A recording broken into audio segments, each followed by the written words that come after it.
and also, they want to beat us badly. So it's definitely noticeable when you're on the floor. Dame says, hey, look, takes time, got to get some chemistry, and it's noticeable that teams like Australia, teams like Nigeria, they've been playing together for a couple of weeks now. We just got there. Lonzo, do you buy it? It's embarrassing is what it is. It absolutely is. When you look back to the original Dream Team, and since then, basketball has grown across the world, and all these international teams they have some major NBA players on their team, or at least some pretty good ones. But they also, the international teams, they understand how to play international ball better than we do, because we just think we can roll in there and do what we normally do, and it's going to be a cakewalk, and we're seeing that's not happening. Yeah, for many years, we just out-talented other teams. Now, to be honest, we should out-talent Nigeria. We should out-talent Australia. This is all LeBron James's fault. Somehow, huh? Yeah, it's LeBron. Well, it will come back to being his fault because he's not there. You think a LeBron team would lose 2 in a row in the Olympics? I'm not being sarcastic. I don't think that would happen. You know why? Because he would want to win and would will everybody else in there to win. How much do these guys want to win? How much do they care about this part of it? Because it doesn't really matter that much, except for it does as far as, you're representing the country and you're making us look bad. You're supposed to be the best in the world. How could you lose 2 in a row? I'm so glad you said that, because that is something I actually planned on talking about later in the show. Listen to Lonzo. It's almost like you read the show prep. I didn't. And I'm a little bit angry about it. It's embarrassing, man. Good. You should be. And later on, we're going to hear what Pops had to say and ask a very important question about Pops. We just got a texter that texted in, and I don't know, Lonzo, if this is directed at me or our sister station, but the text is, damn, why the stupid voice, just talk, quote unquote. Want to take odds? Is he betting on me or the guy or gal across the hall? Since we've received several texts during this time going at Dana. Okay, it's that show. And she's had some guest hosts from what I can tell. So I'm going with that, because if they were addressing us, they of course would put ESPN first, so we would see them. When they text to 72881. Because our listeners are smart enough to do that. 71307, by the way, is the number, not the other one I said, which was dumb and wrong. And that's your text for winning $1,000 on the $1,000 cash dash with ESPN Upstate. Item number 2 on the lunch breakdown. The U.S. Open, scratch that. Sorry, the Open Championship. Open. Because you can't put U.S. in front of it. That's an entirely different tournament. Yeah. Is it? Okay. Yeah. So you have the U.S. Open. Okay. Then you have the British Open. Yeah. Which is known as the Open because it was the first Open. It was the Open before there was a U.S. Open. So the British Open is the Open. So what makes a golf tournament an Open? That makes it sound like anybody could, like you and I could just show up and go, okay, we're here because it's open. No, which would be awesome. I've said for you, and the Olympics should take advantage of this. The Olympics should have, in fact, I think every game should. The Olympics should have a regular guy category of athletics, right? So in every event, Zoe, you have one dude like you or me, just an average cat who goes out there and does his best, just so we can get a genuine idea of how difficult what these athletes are doing is, right? Could you imagine, with no training, if you got the call, Lonzo, that said, we want to fly you to Tokyo for you to participate in the hammer throw to see what it actually looks like for these athletes that invest so much time in training? All right, I will not fly. I never have flown. But for that, I'm going to Tokyo to throw the hammer and visit some places that are the home of anime. But, so I have other motivations. But still, I'll be throwing that hammer, though. The Open is called so because in theory it is open to all professional amateur golfers, but in practice, the current event is a professional tournament in which a small number of the world's leading amateurs also play by invitation or qualification. So it's not really an Open So the name is a lie. Damn, get to selling some advertising and get a dedicated text line. It's annoying to get the alt-right spamming after texting you guys. Stop it. Stop it. All right. You know, we're a family. We share. That's what happens. You know. The Open is set to begin on Thursday. Savannah Lee will join us on the show tomorrow to begin breaking that down. Welp! COVID-19 has once again wreaked havoc because the Open, the 149th edition of it, we knew it was going to have peculiarities. We knew there were going to be things that were different as we head back to Royal St. George's. But we are watching more and more guys bow out. Players are facing restrictions. We knew that. There are a number of players who have dropped out. Bubba Watson has dropped out. Zach Johnson has dropped out. How do I say this politely? I have zero sympathy for Zach Johnson.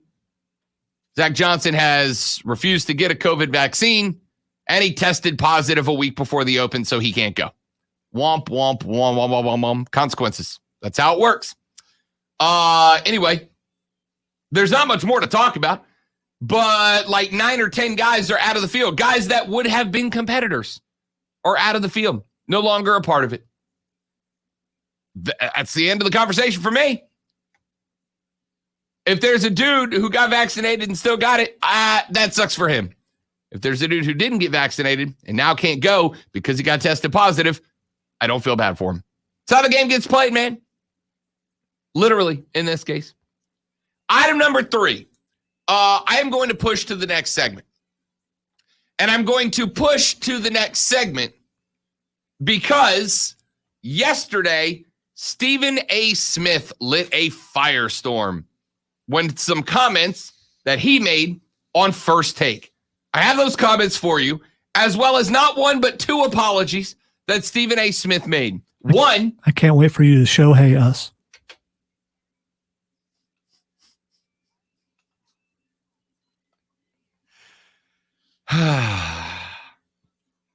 I'm sorry. I don't know what's wrong with me. when we come back, I'll have the audio from the show. Stephen A. Smith's 2 apologies, one which directly contradicts the other, which I find amusing. But then we're actually going to have a conversation about why and whether or not Stephen A. Smith was right in his first initial comments. That's coming up next. I'm Rob. He's Lonzo. This is ESPN Upstate. I have it live, by the way. Outstanding.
Josh, what's up, buddy? Welcome in. Good to see you, pal. Appreciate you coming by, as always.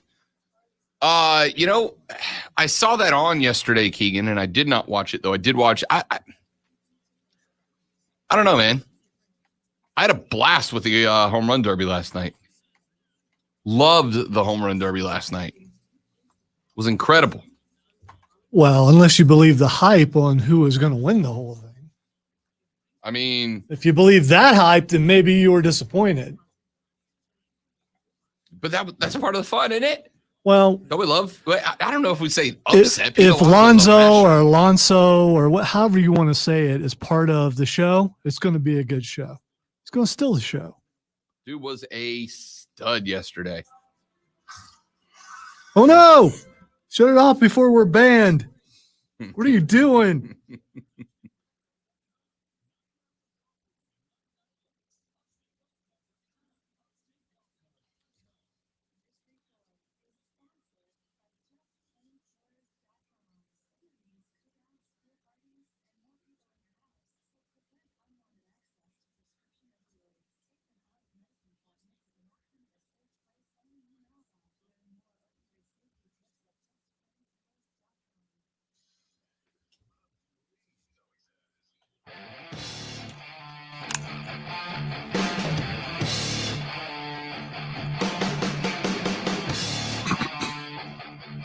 All right. It's only happened once this week, though, Lonzo. Only once did I start ranting into the mic before I realized it was off. Hey, Rob, what day is it?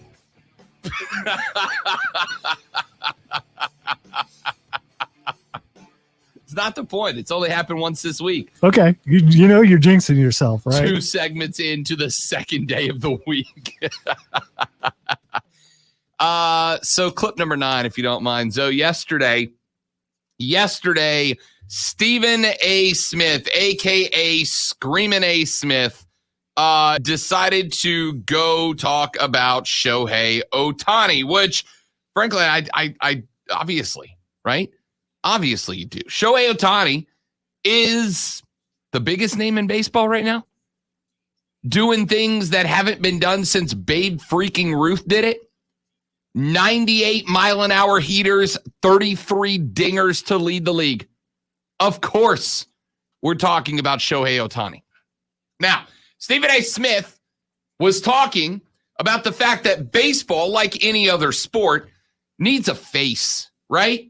It needs a face. It needs a play. It needs the guy. The NFL's got Brady. The NBA's got LeBron. We love, as fans, to connect with certain players on a certain level. Stephen A. Smith yesterday was talking about Shohei Ohtani. And, well, I'll just play the audio for you. Here's what Stephen A. Smith said. Even though baseball is an international sport, and I totally get that, it's played in the United States and Canada. That's where Major League Baseball is being played. So when I'm looking at it from this perspective. In the United States of America, when you talk about the sport of Major League Baseball, you talk about its lack of diversity in terms of African-American players. You talk about the influx of foreign players, whether they be from Venezuela, the Dominican Republic, Japan, or anywhere else. If you are a star and you need an interpreter, that might have something to do, not everything, because there's a lot of things that go into it, but that might have something to do with your inability to ingratiate yourself with that young demographic to attract them to the sport. I would remind you, Max, I would remind my brother Jeff, I would remind others that baseball is in trouble. The audience for Major League Baseball, the demographic repeatedly gets older. It's not getting younger.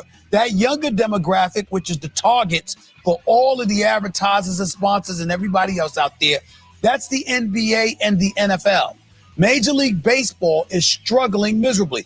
That's why you got a lot of people that have turned against the commissioner, Rob Manfred, because of all the changes that he's tried to incorporate and implement in an effort to save the sport by elevating its level of interest, okay? And it's even alienated some of the players who are traditionalists and want things to remain the same as they always were. We all know that baseball, the sport of baseball, led by its players, are always the last to the party. Always the last to the party. They're so reluctant to change. They're always the last to the party. When I look at Ohtani, he is big time. Babe Ruth, 33 home runs, batting .279, got a 4-on-1 record with a .379 ERA as a pitcher. This brother is special. Make no mistake about it. But the fact that you got a foreign player that doesn't speak English, that needs an interpreter, believe it or not, I think contributes to harming the game to some degree when that's your box office appeal. It needs to be somebody like Bryce Harper, Mike Trout, those guys. And unfortunately, at this moment in time, that's not the case. All right, Steven, settle in, big fella.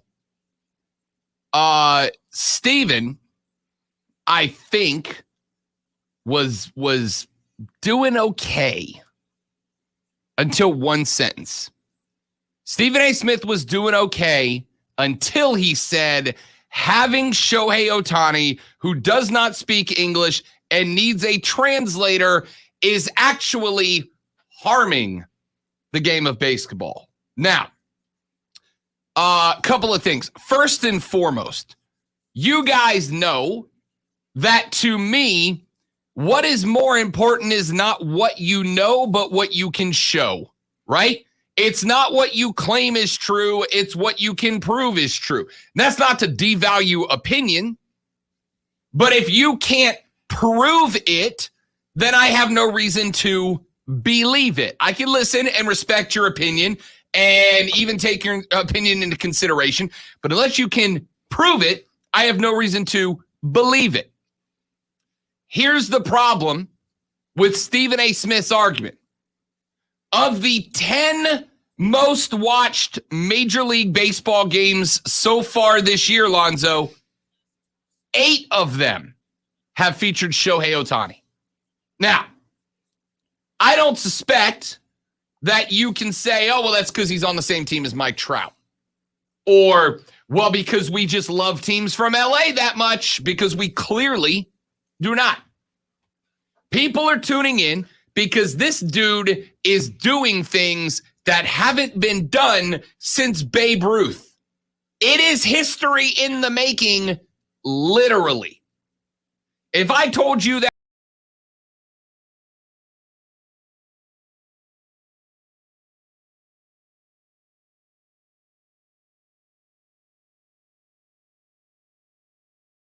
tell me. I found your words offensive, so I took you off the screen.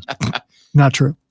If you were to tell me that any Major League baseball player was in a position to do something that hasn't been done since the Babe, my level of interest in watching that particular game skyrockets. And that appears to be true for Major League Baseball fans around the country. Second, I think Stephen A. Smith may have had a justified argument in saying that Americans, and this is really to me what Stephen A. Smith's comments mean. Stephen A. Smith said he can't be the face of baseball because he doesn't speak English. Premise? Am I oversimplifying his premise, Lonzo? No, that's what he's saying. Okay. I want to make sure. I don't want to be unfair in the discussion. So the simplified but thorough abbreviation of Stephen A. Smith's argument is Shohei Ohtani can't be the face of baseball because baseball is played primarily in America, or at least at its highest level. Major League Baseball, it's played in America. And because he doesn't speak English, and therefore Americans will not pay attention or listen to him. And Stephen A. Smith may have been onto something, though I think that says more about America than it does Shohei Ohtani. Okay? Now, that's a philosophical discussion we'll put aside for another segment. But then Stephen A. Smith said Shohei Ohtani harms baseball by being the face of baseball and not speaking English, which is patently absurd because we are tuning in to watch Shohei more than any other player. Lonzo, when we were playing advertisements for our coverage of the home run derby last night?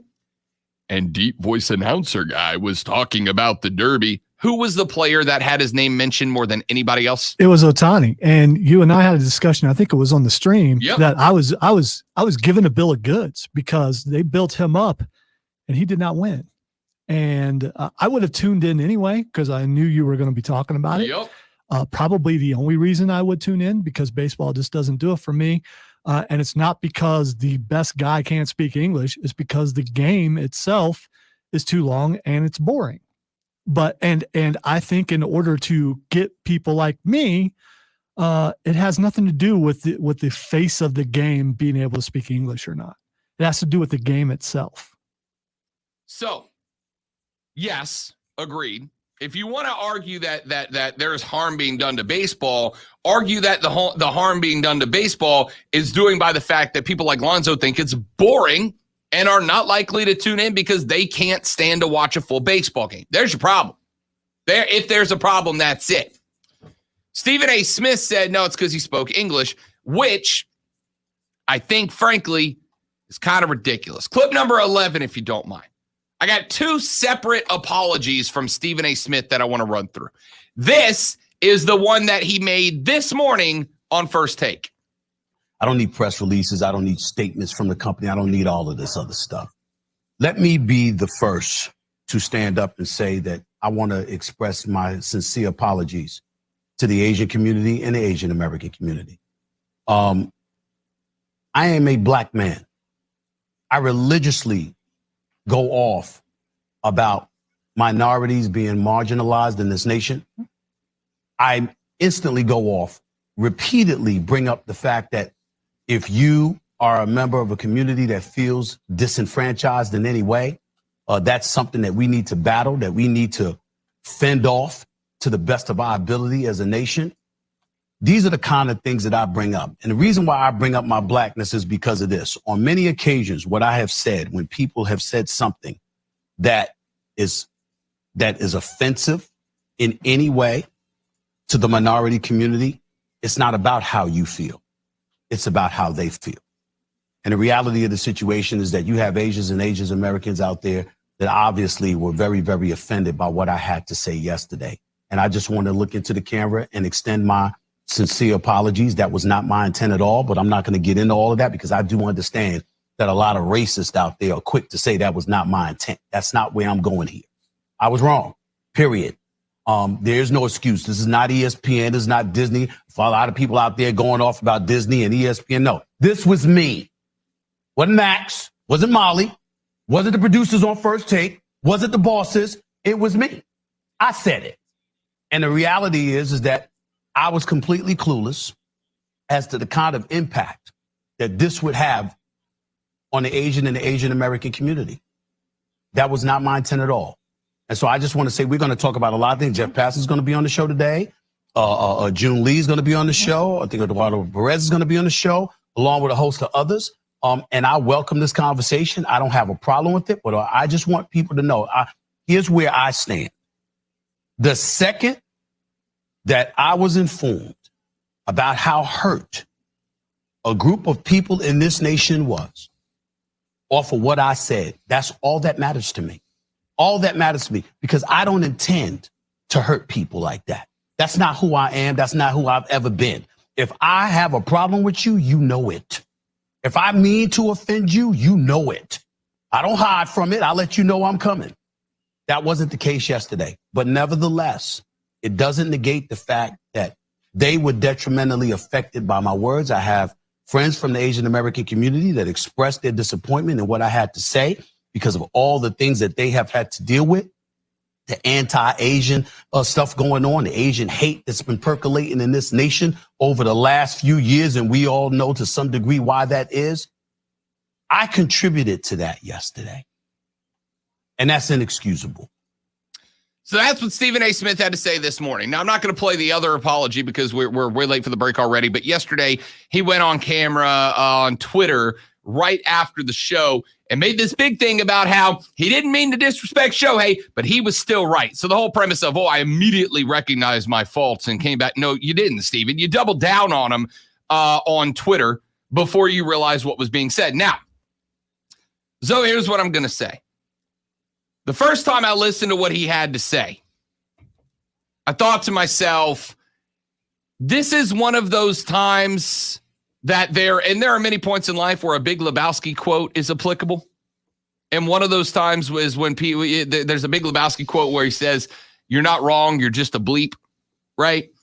I listened to him and I thought, and it says more about this country than it does baseball, but I think there is a point to, yes, there are a lot of Americans who I hope will change, but a lot of Americans who are going to hear foreign guy use foreign language and be turned off by that. And it doesn't matter if it's Shohei being Japanese or somebody speaking Spanish, a Cuban player speaking Spanish, or a Brazilian player speaking Portuguese. It doesn't matter. They're going to hear a foreign player speaking a foreign language and they're going to tune out because, hey, it's our game. It's America's pastime. And that's wrong. And that's wrong. And Stephen A. Smith would have phrased it that way. He'd have been just fine. But when he said it does damage to baseball, I thought, you are saying that this Japanese player being the face of baseball is bad for baseball? That is more of an insult to the Japanese player and the people who love him than it is a statement on baseball wanting to grow its fan base. You know, the next time someone says something that's considered along the lines of this, Stephen A. needs to just be quiet and not say anything, because what he just said is he didn't realize that his words would be harmful. So if someone else says something and says, well, I didn't realize my words would be harmful, well, then Stephen A. can't say anything to them, because he just used the excuse that a lot of people use, and he is going to be let off on it, whereas other people would be destroyed. So this is where we start tiptoeing that line of what people consider cancel culture, right? Because you said, when I played the video yesterday in the office yesterday, I said, cancel him. Zoe said, oh, he's canceled. And it's a joke, because you can't really cancel someone. You can say they're canceled, but you can't. Sure, really you can take do away that. their platform. I mean, yeah, you can do That's that. not being canceled, by the way. That's just losing your platform because you said something. Or losing your job, or which is your Still platform. your platform. In a lot of ways, yes. Yep. The problem that I had with Stephen A. Smith was it that he said it's going to be hard to sell the face of baseball who doesn't speak English in America, because he's right. For a different reason than he thinks, there's just a lot of Americans who don't want to elevate a foreign player speaking a foreign language to be the face of the American pastime. I'm not quite sure I know anybody who thinks that way. I mean, there probably are some people out there. That's because you cut your circles to good people. Yeah. I will be happy, Lonzo, not that you would go. Most people, I hope, try to cut their circles to, unless they're just bad people and they like hanging around with bad people, then it's a bad circle, I suppose. Correct. I will take you, Lonzo, should you be willing to go. I will take you down to a local watering hole, and if we just sit in quiet for 15, 20 minutes, you will hear people say things that you will just sit back in your chair like, I can't believe that. And I have heard things like this before. I absolutely have. I've heard people say awful things about black people who are speaking with the different inflection than they speak, if you will. I've heard people say awful things because black players who are celebrated in NFL circles. He shouldn't dialects. have said what he said, but in the same token, he's going to get away with it because of who he is, not because of his color, but because of his status. And because he is thought so highly by so many people, he's going to get away with it, where someone lesser would have been taken to the woodshed, so to speak. I do have to question what circles you run in if you think Stephen A. Smith is highly regarded. There's a reason why. Amongst the people who listen to us. Well, there's a reason why he makes more money than anybody else at ESPN. There's a reason why that he speaks and people know who he is, even if they're not a sports fan. That's because he sparks firestorms. And this one just got away from him. He was also on a soap opera. That may have something to do He with really it too. was. I didn't know that till a couple years back. Look, I understood the path he was going down. He just went down the wrong way. That being said, I think he has a point. He just went about a really bad way of making it. Let's evaluate that when we come back on the Rob Brown Show on ESPN Upstate.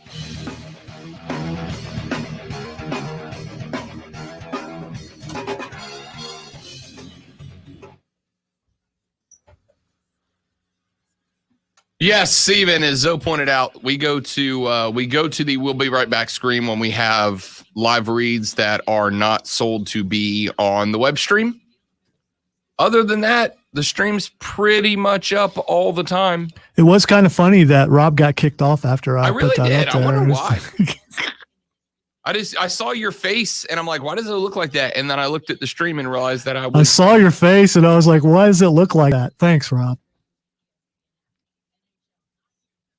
He doesn't even get what he just said. He's just slightly off. Just a little bit.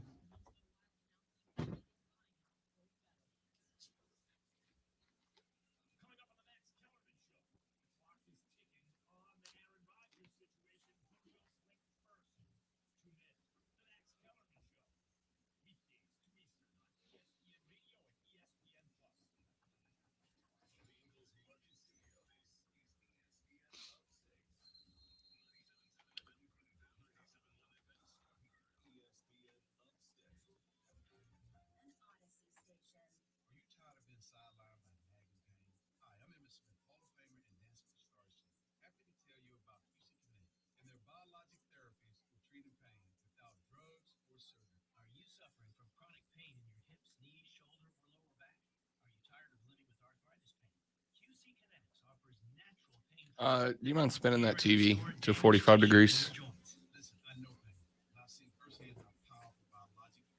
Perfect. Thank you, sir. That's more than good. It's 44 I degrees. found myself watching. I don't do 45. I found myself watching what was on TV via the webcam stream of the TV behind me. Which we should probably fix. I don't know, man. You okay with it? I mean, I'm okay. Yeah, I mean, think at I'm least okay it's with on programming with, yeah. It's on sports format. It's not the primary focus. It's not going to get picked up by the algorithm. And we're clearly not utilizing it to like. Well, the old computer, it was a problem. Maybe with Correct. this one, it's not. Yeah. I mean, this one, you're watching the stream more than I'm watching on my own computer. I think it looks fine. Yeah, it does.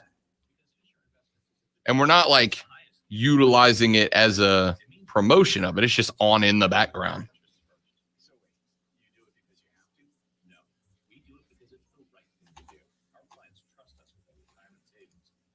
We just don't know what YouTube is going to look at. But there's no sound. You're right. It is a background thing. You have a golf cart in the next break. Sweet.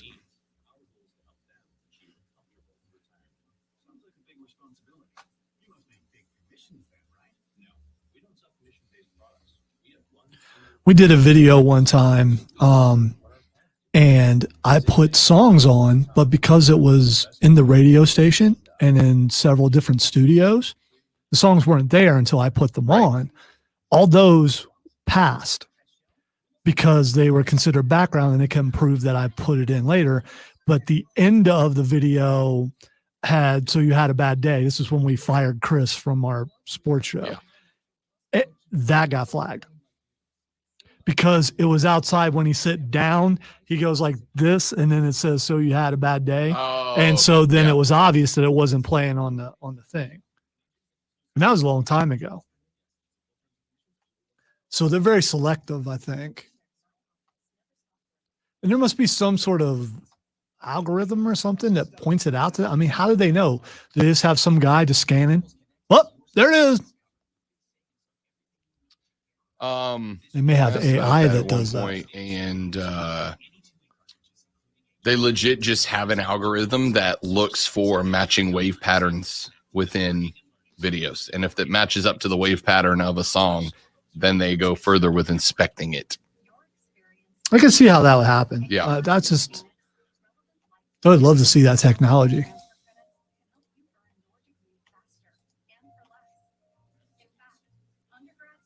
I guess it's the same way you watermark and how they can tell if a commercial plays or how many plays a song gets on the air or something like that.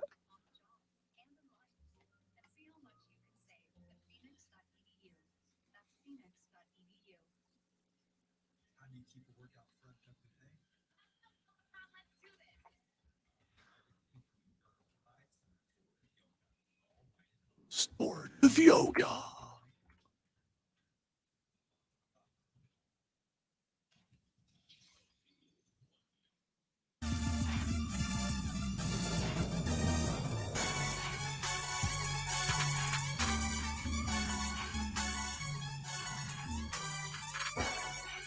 Real quick segment here because we are way off the clock. Let me say before we get deeper into the Stephen A. Smith comments, Lonzo, that there is one thing that Stephen A. Smith did not directly hit on that I think he would have been better served had he brought up, and it's the fact that baseball does a horrid job of promoting its superstars. It really does. Outside of those of us that are already baseball fans that play, for instance, the show is the best baseball game that we have received in years. Lonzo, are you more likely to play a virtual game of baseball against me online or watch an actual baseball game? Probably play online with you, even though you'll destroy me. Really. I suck. Yeah, I can't hit for crap. I probably would hit the batter every single time, but the show is the best baseball game we've had in years, and it's steamrolled in terms of popularity. And they push Fernando Tatis and Ronald Acuna Jr. and Mike Trout, the young stars of the game. But the only people who are buying the show are people who are already baseball fans. How are you putting out the excitement of the game's young stars outside of promoting it to people that are already fans? Shohei Ohtani should be bringing people who used to be baseball fans but are not, right? Zoe's already said that if there's an excitement level around Shohei because he's doing a thing that hasn't been done in years, he's more likely to watch that than just a one-off baseball game. Shohei Ohtani is doing things that haven't been done since Babe Ruth. And I don't see hardly any promotion for that at all. In fact, the only places I see promotion are when he's playing a game on the network that's playing the game. the other thing, you would think, well, maybe he's not. That's a good looking dude too. He is marketable from that standpoint. Big smile. Yeah. Big charisma.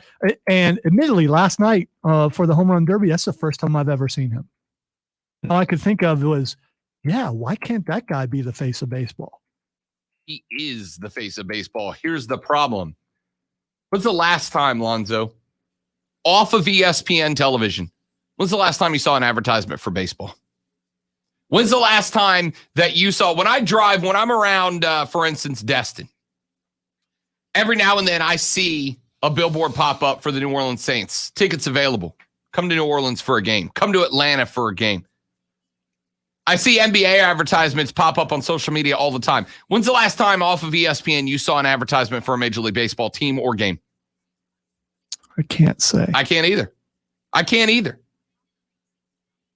Part of the reason that Shohei Ohtani can't be the face of baseball is because nobody is the face of baseball because baseball does a terrible job of promoting itself. Steven, you run with that narrative, you got a point. Quick break because we're way off the clock. The Rob Brown Show rolls on after this. It's ESPN Upstate. Golf card.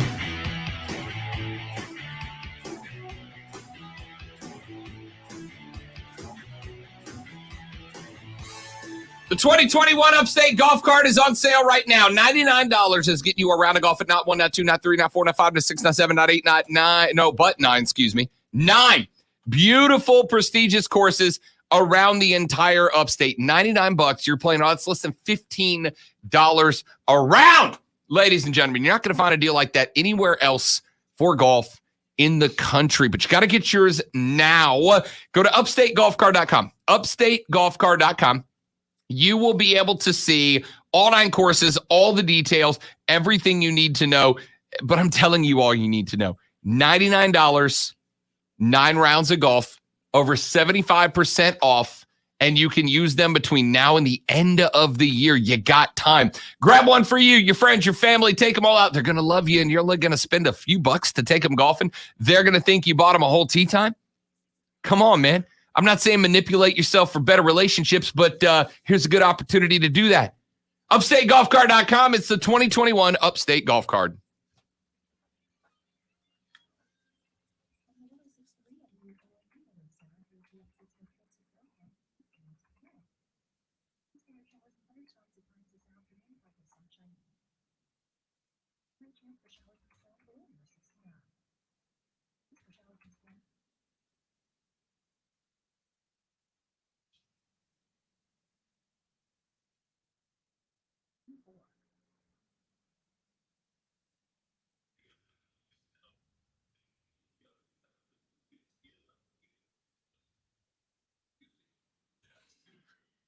Jeff Passan is trending, and supposedly he said, let's see, Shohei Ohtani left behind everything he knows to pursue the American dream, and that the show should not be trafficking in ignorance. Damn, Passan came after Steven, huh? I like Jeff Passan. He's a good dude. When he was on with Mark and he said that baseball was boring. Yeah. Yeah, that was the. Yeah, he didn't hold back. I like him. Mark and I were completely shocked by that. Of course, Mark's like, you got to pull that. We got to use that as much as possible. Like, yeah, I got you. Because I was just like, did he just hold on? This is like one of the guys in baseball saying that.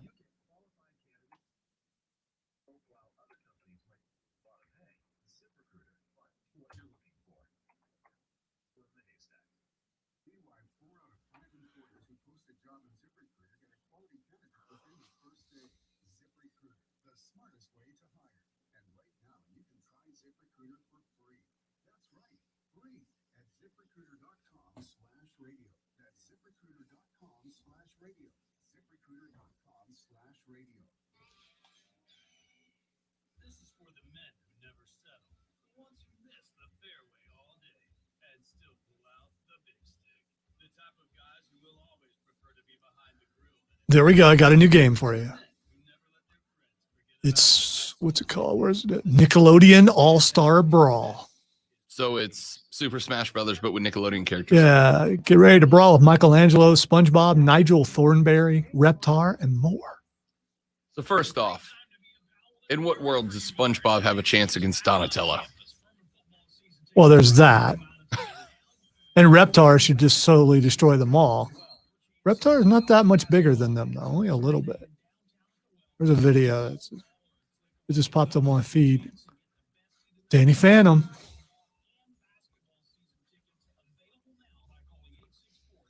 You know, those kind of games are okay, but they just get boring to me after a while. They are party games. They're fun when you got a couple of fellas over to hang out, goof off. I don't think anybody is getting home from work super pumped about playing Super Smash Brothers solo. But you and I are out of the demo, so maybe as far as kids goes, maybe they are into. I don't know.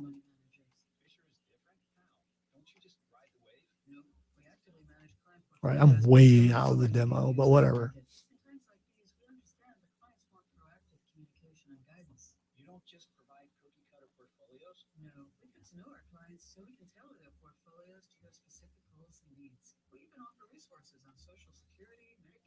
Wonder what secret unlockable character from Nickelodeon's past will be in there.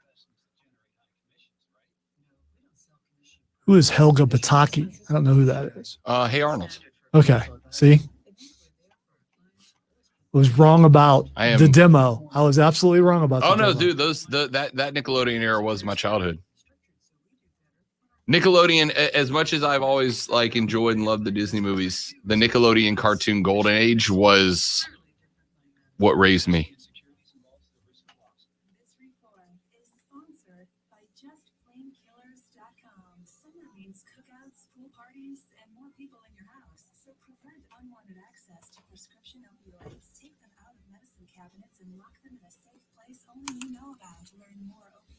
Tips at justplainkillers.com.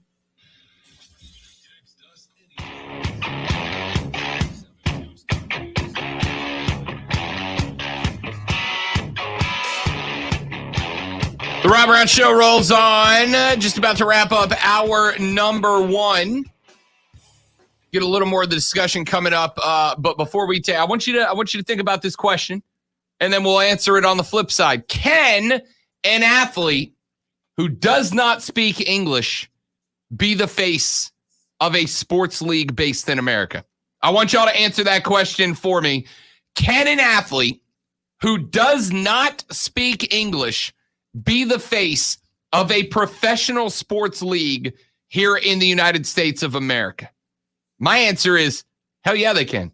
Absolutely they can. And I think Shohei Ohtani is doing it literally right now. But I want your answers, 844-GSP, ESPN, text us 71307. Here's your chance to win $1,000 in the $1,000 cash dash on ESPN Upstate. Your keyword for the 1 o'clock hour is bottle. Bottle, B-O-T-T-L-E, bottle. You're going to text that word to 72881 for your chance to win $1,000 in the $1,000 cash dash on ESPN Upstate. Text bottle, B-O-T-T-L-E, to 72881 for your chance to win $1,000 in the $1,000 cash dash on ESPN Upstate. Quick break.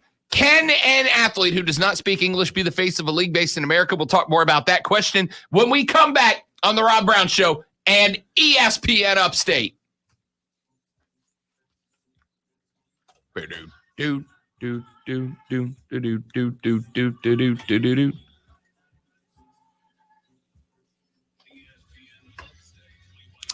have a Harley in the first break. Holly Davidson.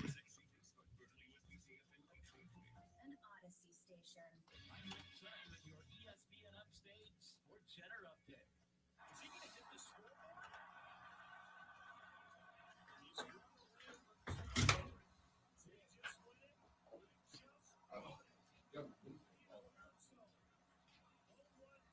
station.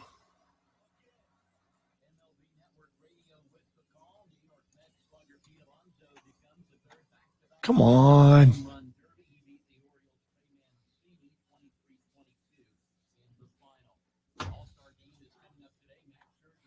No, I'm not doing that at Rob. I'm doing that at my computer.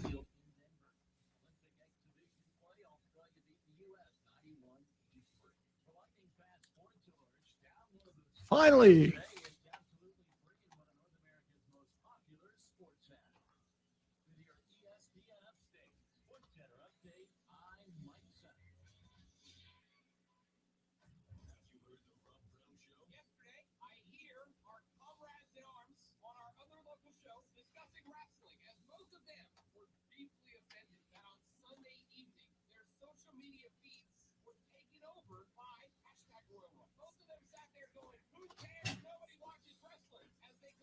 The show for men.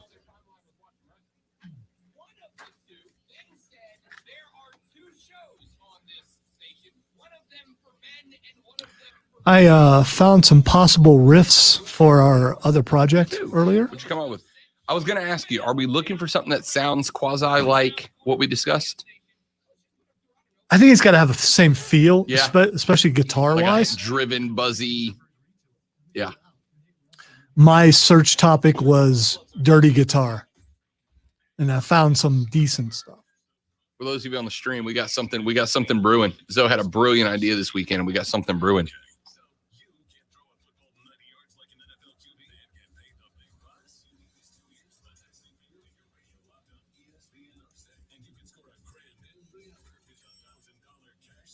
Man, this thing is.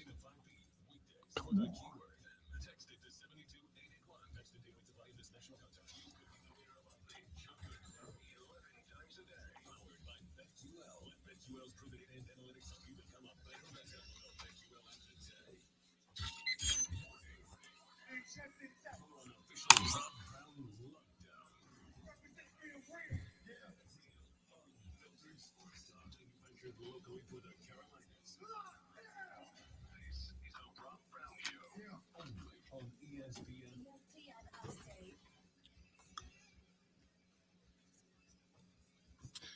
Our numero dos of the Rob Brown Show gets its go right this very second. Welcome back, upstate South Carolina. I am Rob Brown, the great one. Lonzo, sitting directly across from me, but like 9 inches that way. Now he's directly across from me because he moved.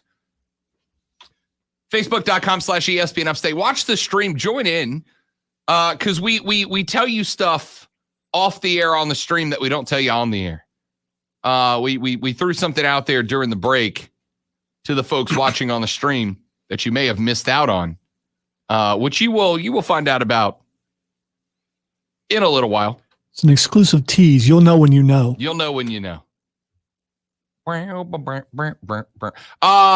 So, question we asked to end the last hour, and I want you guys to think about it and answer the question with me.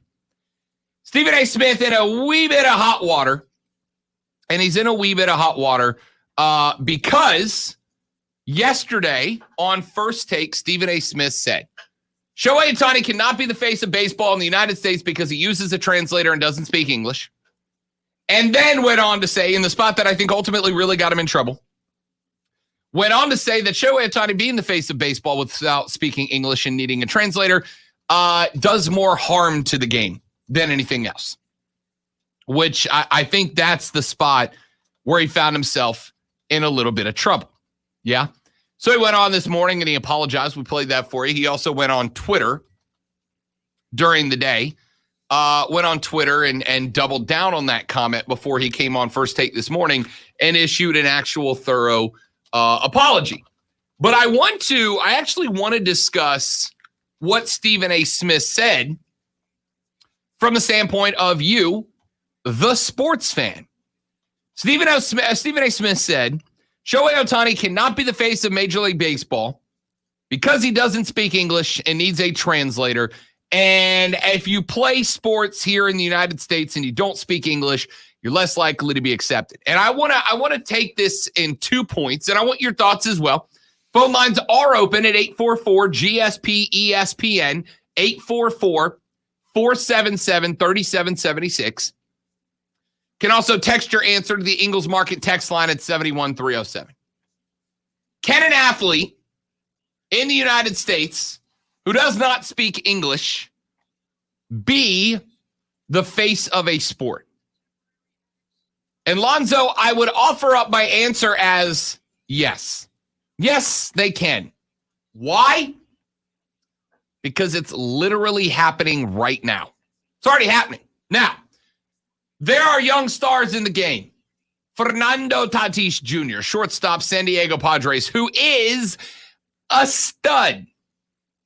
Ronald Acuna Jr., right fielder, the Atlanta Braves, out now because of a blown ACL, hooray. But a young stud in the game. And there are others.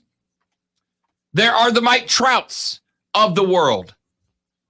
If America wasn't so obsessed with scoring over style, then Lonzo, I'd argue that Jacob deGrom of the New York Mets is probably the most dominant pitcher we've seen in Major League Baseball in years and would be a face of the game, except for America is obsessed with scoring over quality play.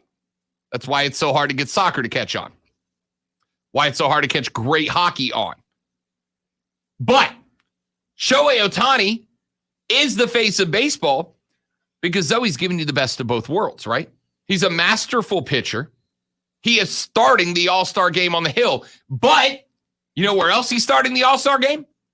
In the number 1 slot in the lineup for the American League. Because he is mashing the rock from the dish as well. Shohei Ohtani is one of the best hitters in baseball, and he's also one of the best pitchers in baseball. Something we haven't seen since the great Bambino, the Sultan of SWAT, the King of Ding, Babe Ruth.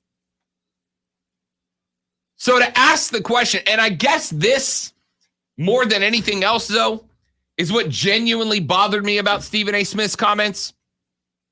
By the way, Jeff Passan ripped him. In fact, if you don't mind, in fact, I'll try to find it, Zoe. I want to see if we can find what Jeff Passan said this morning, because apparently JP went off on SAS this AM. The problem I have with what Stephen A. Smith said is that what he said, I understand to some degree where he's coming from. And in fact, I would go to say, if he had just phrased what he was saying differently, he wouldn't be in the hot water today. Stephen A. Smith would have had a point had he focused the conversation on the fact that Americans not all of us, and I would argue probably not even the majority of us, but a non-anomaly amount of us do reject players who come from different places, in baseball especially, do reject players that come from different countries, speak different languages, and take over the American pastime. We talked about this with basketball yesterday, right? Basketball is our game. We made that. That's our game, which I think for some people, Lonzo, is one of the reasons that we're a little bit more disappointed that our basketball team playing our game is getting run out of the gym by Nigeria and Australia in back-to-back days. All right, here's a quote, and we will try to see if we can get the audio during the next break. He is the sort of person who this show, who this network, who this country should embrace. We are not the ones who should be trafficking in ignorance. Ooh. Yeah. Shohei Ohtani, and I think what Jeff Passan's saying there, and I don't want to speak for him, so again, we'll see if we can find the audio. But I think the argument being made here, though, is Shohei Ohtani, and being the guy good enough to be named the AL starting pitcher, being a good enough slugger to be named the #1 bat in the AL lineup, we should be embracing Shohei Ohtani as the face of baseball, elevating him for what he's doing right now. Shohei Ohtani, I want you to put yourself in this dude's position for a second. If you are the best in the world at what you do, but what you do's center was based in Japan,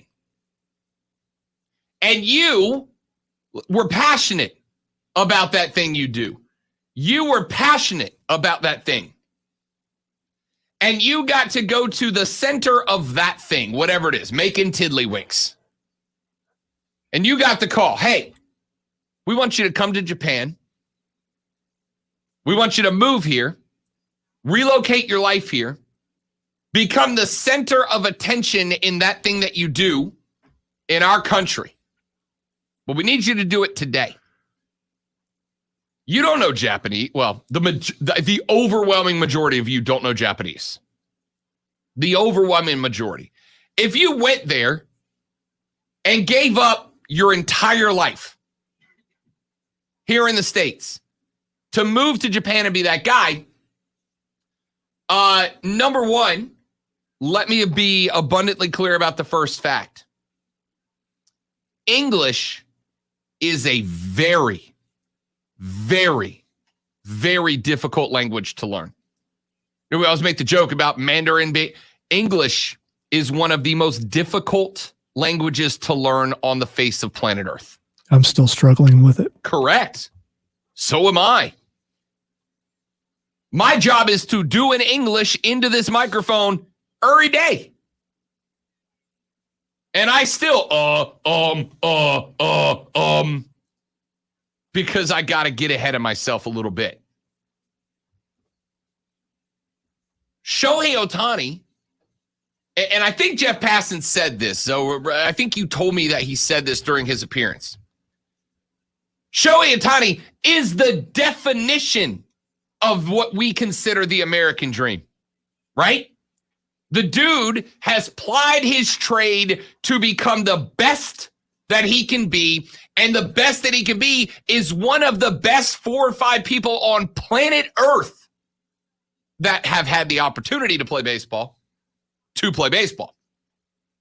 And he came to the States, and he's worked to ingratiate himself, and the reward for him doing what most of us, again, were taught as kids is the American dream, is to have folks like Stephen A. Smith come on TV and go, he can't be the guy because he doesn't know English. Garbage take, bro. Shohei Ohtani is the face of baseball. I love Ronnie Acuna. I love Fernando Tatis. But Shohei Ohtani is the face of baseball right now. So I think it's almost, and I know that I asked the question and asked for your responses, but I think it's almost a little bit silly to ask the question, can an athlete who does not speak English be the face of a major American sport? Because, Lonzo, one is right now, and it is the guy that spurred on this question. There is an athlete who doesn't speak English who's the face of his sport. It's Shohei Ohtani. Last night, here you go, Zoe. Last night, I was playing Warzone with a couple of the guys that I run with a couple times a night. And I got the All-Star game on one, or excuse me, the Home Run Derby on one TV, and I got Warzone going on the other, and I'm playing Warzone. And there's 4 of us on the team when Shohei Ohtani comes to bat. Me, one of the guys that works here, one of their buddies, and Shorty from B93. 4 of us are playing. We're in the middle of a round. Battle Royale. There's no pause button, Mom. Stop calling it a Nintendo. I think it's funny that you didn't consider Shorty as working here. Well, I had Shorty as set aside in my mind when I was getting, you know what I mean. Shorty on air. Other guy works downstairs. Gotcha. All right. So we're playing, and we're in a game, and again, this game we're playing, there's no pause button, right? You can't hit pause, right? The only way to pause the game is to effectively duck and hide in a bush and hope nobody stumbles across you while you're not paying attention. Shohei comes to the dish. You know what we do, Zoe? We duck into a building. We put claymores down by all the doors. We all go crouch in the corner, and we pause, metaphorically, pause the game, hold up in our bunker to watch Shohei Ohtani hit his home runs. We stopped a game that we try very hard to win to watch Shohei Ohtani take batting practice as it was. That was it. That is how much attention this guy demands from those of us that watch baseball. We risked our Warzone win to watch Shohei Ohtani hit baseballs. That's what we do. The guy's already there. So for Stephen A. Smith, a guy that, I got to tell you, I'm not a huge fan. I'm not a big fan. I respect the station he's reached in his life. You don't get that far without talent, even if that talent is to be a professional troll, Skip. But I'm not a huge fan. It is what it is. That's why that conversation was so pointless to me and was to some degree insulting. So I'm like, you are staring reality in the face and saying that it's not true because he doesn't speak English. It's just kind of a bad take. Ronald is on the phone to talk a little bit more about this. Ronald, welcome to the show, bud. Great to have you on the air. What's up, man? I love the conversation. I hate Stephen A. Smith. I think the dude, not Stephen A. Smith, but I think he's getting the respect he deserves in the game. He was one of the top vote getters coming in this year. I think he's the franchise face of baseball. Anybody with half a brain knows that he's the hottest, best thing going on in the world, not just in the U.S., but in Major League, in baseball around the world. But I think, do you think maybe what he was saying was that if you're trying to bring baseball and bring it more connected to the youth in the United States, if you're only talking about the United States, that they have a harder time connecting to him because, let's face it, all kids really relate to athletes by watching YouTube clips or watching interviews or or hearing sound bites. Do you think it's harder for them to relate to him because it's not the general what they see? I like the Conor McGregor stuff. Everybody watches that. He's from another country, but he speaks English. And I think they relate more instantly to him because they can understand that. Do you think that has anything to do with it? I get the question, but I'm going to say no, Ronald. And here's why, for a couple of reasons. Number one, and I think I can prove this. I think, and this is one of the big conversations that we have about generations passing, right? The next generation of kids is likely far more understanding of the barriers between people, like a language barrier or a culture barrier, and willing to ignore to the best of their ability those barriers in order to establish connection. And number two, when I was a kid, I don't think that I could point back. And yes, they have more access to athletes with social media and YouTube and all that. And you're spot on about that. But I never turned into the world's biggest Ken Griffey Jr. fan because Griffey gave a good interview. I never was the world's biggest Ken Griffey Jr. fan because I really loved the way that he talked to reporters in post-game press conferences. I was a Griffey fan because Griffey rocked his hat backwards, sent every pitcher into the low stratosphere, and was just freaking cool, man. And I would think the same with Shohei Ohtani. I don't have admiration for Shohei Ohtani because of his answers in a presser or because of who. I have respect for Shohei Ohtani because dude is out there making every player on the field look silly by being as good as he is. I think, Ronald, that if there is somebody with a problem with Shohei Ohtani, the only thing I can think, because he's a humble kid, he's a nice kid, he's an enthusiastic kid. If you saw him after his 2 stints at the plate last night, the dude was laughing and smiling and hugging and high-fiving. He's a charismatic kid, and he's a damn good ball player. I can't think of a reason why anybody would be disconnected from Shohei other than he doesn't speak English, and I don't like that. All right, I think those are excellent points. Let me ask you this. What was the guy that played for the Blue Jays a couple of years ago? I mean, at best he spoke broken English, but there were so many clips of him trying to speak English and give interviews, and he had a great sense of humor. Do you remember who I'm talking about? Was it Vlad Guerrero, maybe? No, he was Asian, and I can't. His name slips me right now. But there's a great clip of him after they won the pennant or whatever, and he's saying that he's drunk, and he does a lot of jokes, and I guess anyway, the point I was trying to get to is that even I think he would do a lot better to improve his connectivity, and I totally agree with what you're saying, and I definitely do not think anything should ever be critically held against him. That's just tuning out and opposing to growing the game, which is the last thing we need. But I think if he continues to grow his English and people see that, and then I think that will help him to connect and improve his image, and then ultimately be one of the absolute best players of all time if people can see him start to grow that. Like you said, the dude picked up and moved over here in the middle of the night, basically. So no one can logically expect that from him. But over time, I think if he has a great management and PR team, if he continues to improve on his English, I think he'll connect to a different fan base and probably be one of the best we've ever seen play. But great job with the guys, with the show, guys. I'll hang up and listen. Ronald, thanks, buddy. Appreciate you jumping on board. I appreciate it. 844-477-3776. Like I said, Zoe, I don't like to make a... JB on the stream says Jose Bautista. Jose Bautista, okay.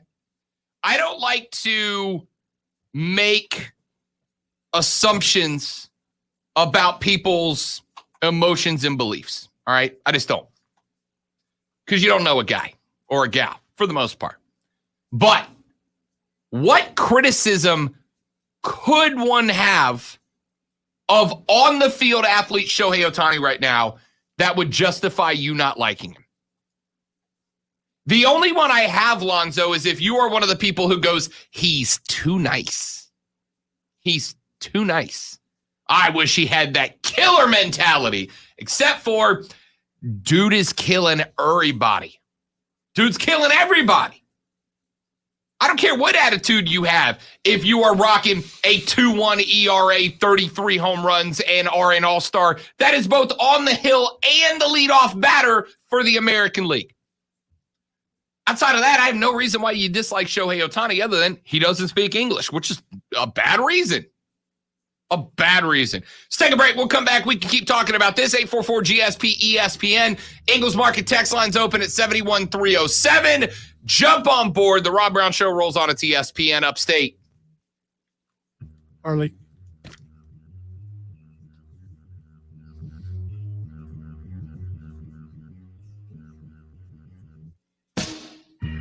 Harley Davidson of Greenville is your hometown Harley dealer. And listen, Harley Davidson is not just a motorcycle company.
I've just got to Okay. tell me which one we're We'll playing. start with Kawasaki, and then we'll do Paston after that. Okay.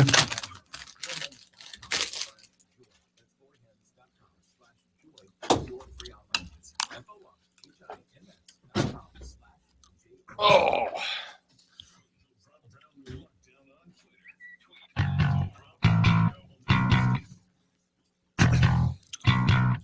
Munenori Kawasaki. That is the player that Ronald was talking about in his phone call a minute ago. Munenori Kawasaki played for the Blue Jays. And you know what? I'm just going to roll the clip for you because this is what Ronald was talking about, and it's great. I am joined by Munenori Kawasaki. And Kawa, what are you feeling right now? I know you talked about a bush party, but right now we're having a champagne party. Yeah, I'm a drunk. Hey, I like he never drums. hey, Who said that? Who said, look, hey, I'm a drunk. yeah, you're what? You're not allowed to say that. Yeah, I'm a drunk, man. Yeah, Yeah, did you eat your bananas today? That's what people want to know. people, what you say? What you say? Did you eat your bananas today? Yeah, whoa. We don't need a banana.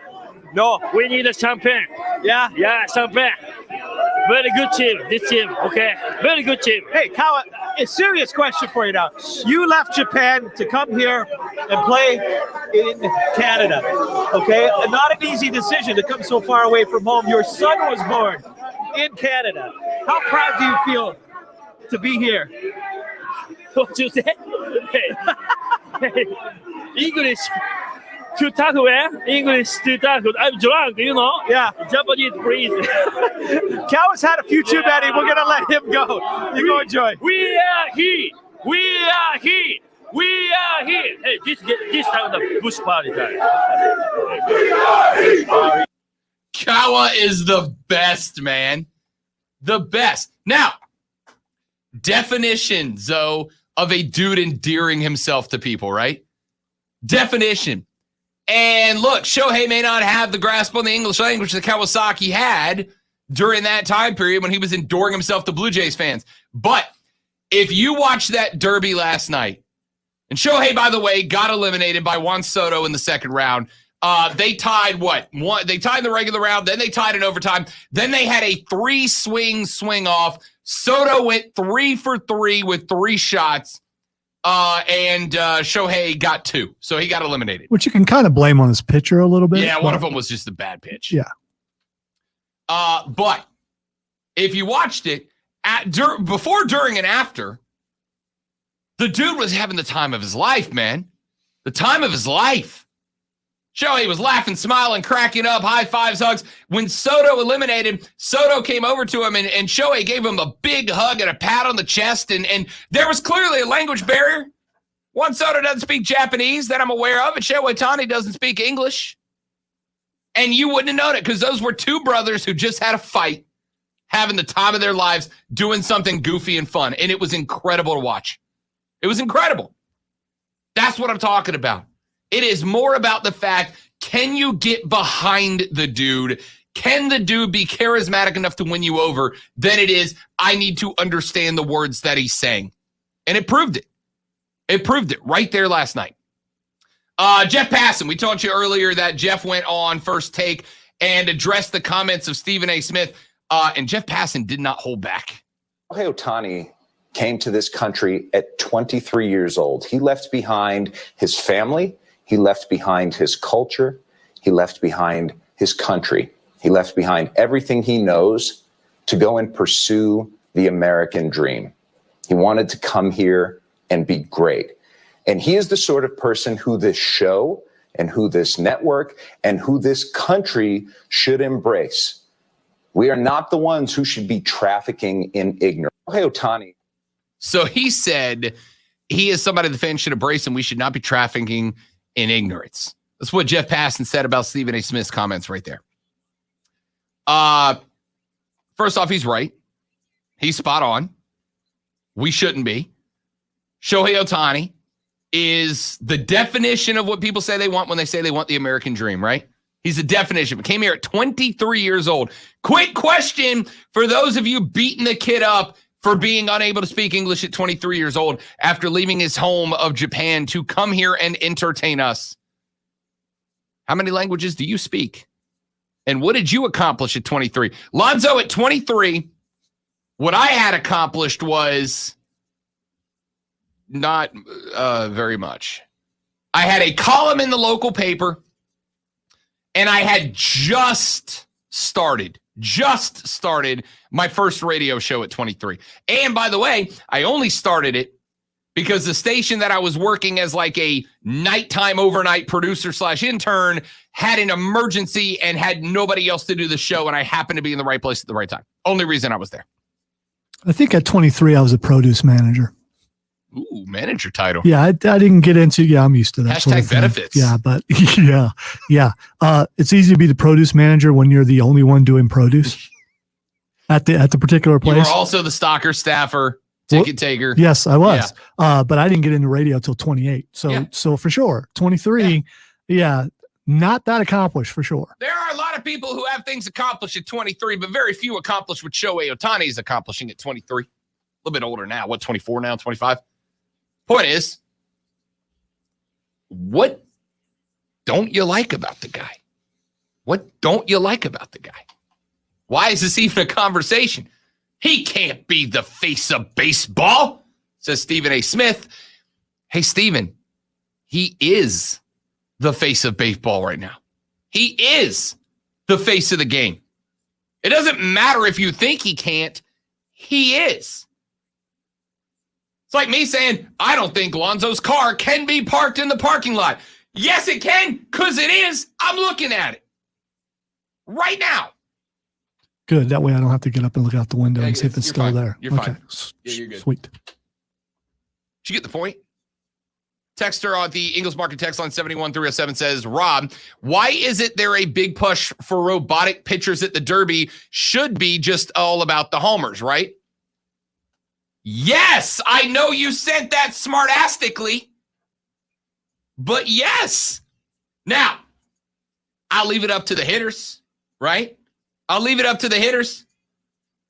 But if you are a Pete Alonso last night in the Derby, hey, Shohei Ohtani, if you're Shohei Ohtani, let's make it all about him today.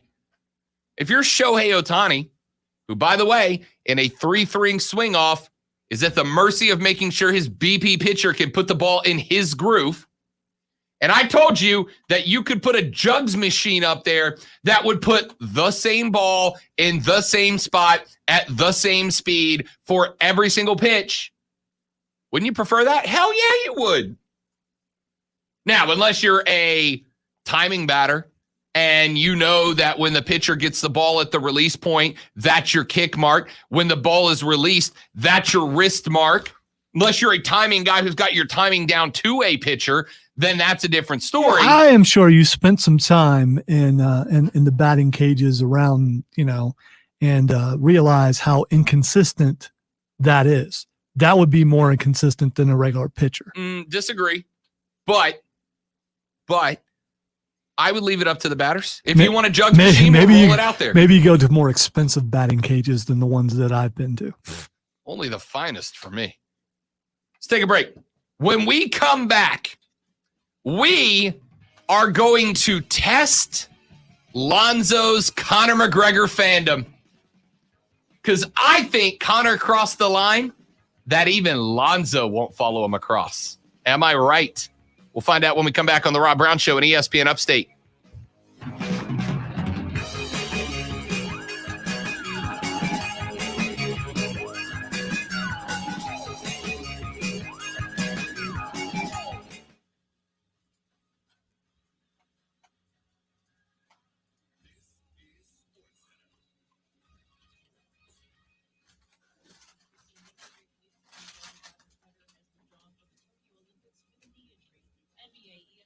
Who did? I missed it. Who they say would true? I missed it too. Damn it.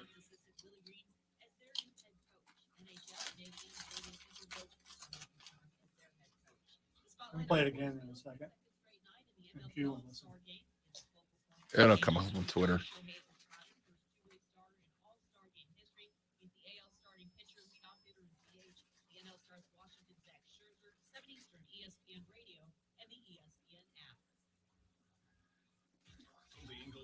An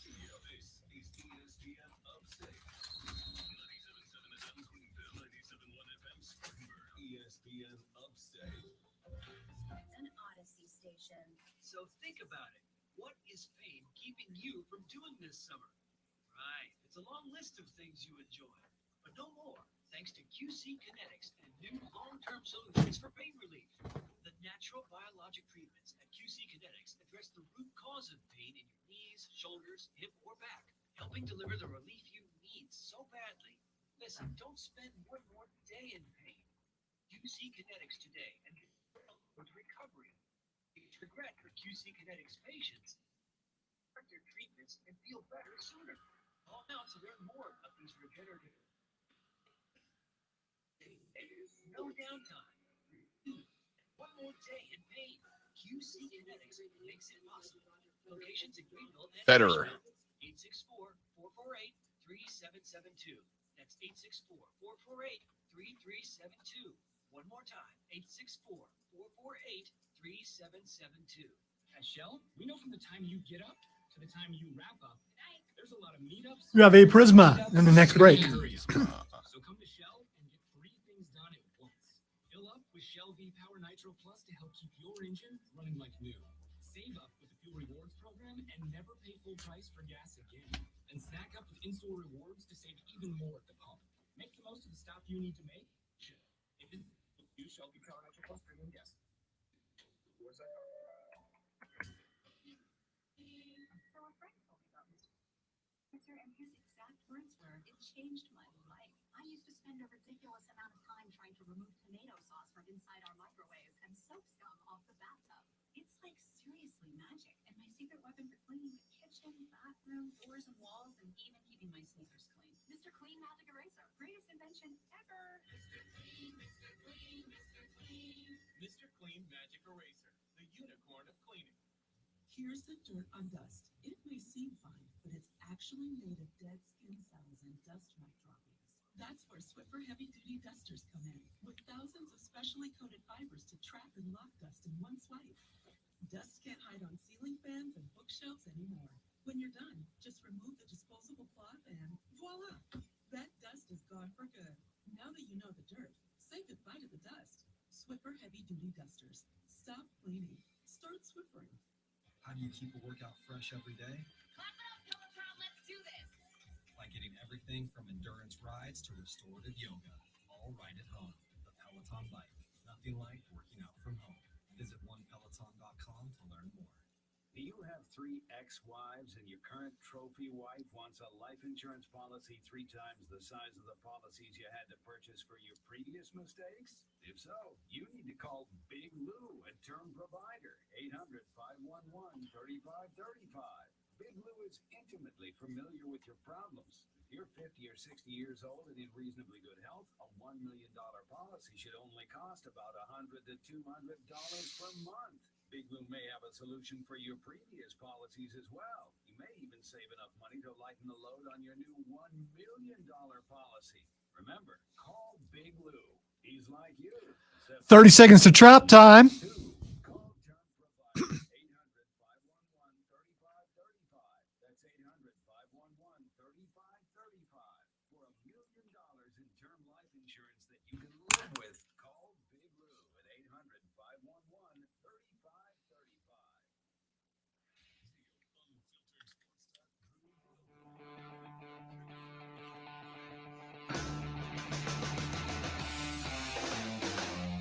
The Rob Brown Show back on your radio. This is ESPN Upstate. Welcome in, ladies and gentlemen. The Rob Brown Show's back on your radio. Real quick before I get to the Conor McGregor thing, Bill on the Facebook stream, facebook.com/ESPN Upstate, twitter.com/ESPN Upstate, or go to YouTube, search The Rob Brown Show, and you can watch live from your smart TV or computer on YouTube as well by searching The Rob Brown Show. Bill says, and I'm working on an assumption here, Bill, so if you're still watching, please clarify for me, but Bill says only, and I quote, he was pursuing American money, end quote. Is that not the American dream? So say I'm pursuing American money too. Same. I'm doing a terrible job of it, but I am doing it. Never said I was an expert, but I'm pursuing. I am pursuing. I am not finding, but I am pursuing. Isn't that the American dream? And Bill, I'm not accusing this. I'm not accusing you of this, but that comment comes across as he's bad for coming here and searching for fortune. Isn't that the American dream? Isn't that what we have always claimed is the American dream? And before you hit me with, no, the American dream is independence and liberty and a white house with a white picket fence and 2.3 kids. I don't know. Zoe, you got kids? They're expensive. They are, but I don't know that that accent works for that, because that's implying that all Americans that pursue those things sound like that. Not at all. I'm literally pursuing those things. Not the kids, but the big ass house in the white fence. Absolutely. Yeah, I don't want to live in a White House. You get what I'm saying.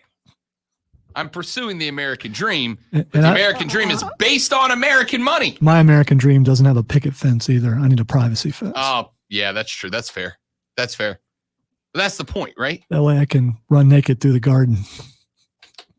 Thanks for inviting me over to watch whatever we were going to watch, but no thank you anymore, by the way. Yeah, the point is, yeah, of course he's doing that. All right. Clip number 5, Lonzo. We're going to put Zoe's convictions to the test in a segment that I call, I don't know, I didn't make up a catchy name for it, but we're going to see how Lonzo feels about this. So this video, and I'm going to tell you, it's very difficult to hear Conor. This video was taken by a guy with a cell phone right next to the octagon as Conor's legs being worked on after breaking in the fight against Dustin Poirier. You will hear just a little bit of what Conor had to say, but don't you worry, because what he said has been written down and I have the quote for you. But here is what it sounded like via the camera next to the octagon. Wow, look at that. The audio doesn't seem to want to play. Shocking.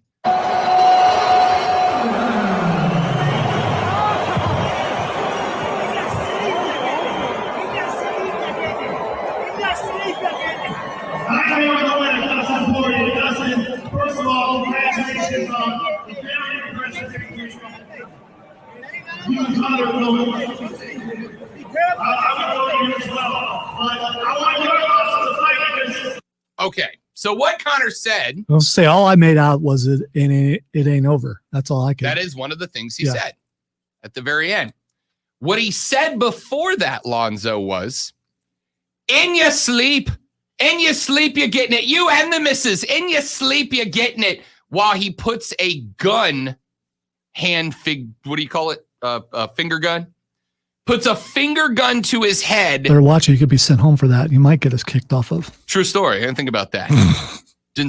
So he puts the finger gun to his head and screams at Poirier, in your sleep, you're getting it. In your sleep, you're dead. You and your missus. This ain't over. End quote.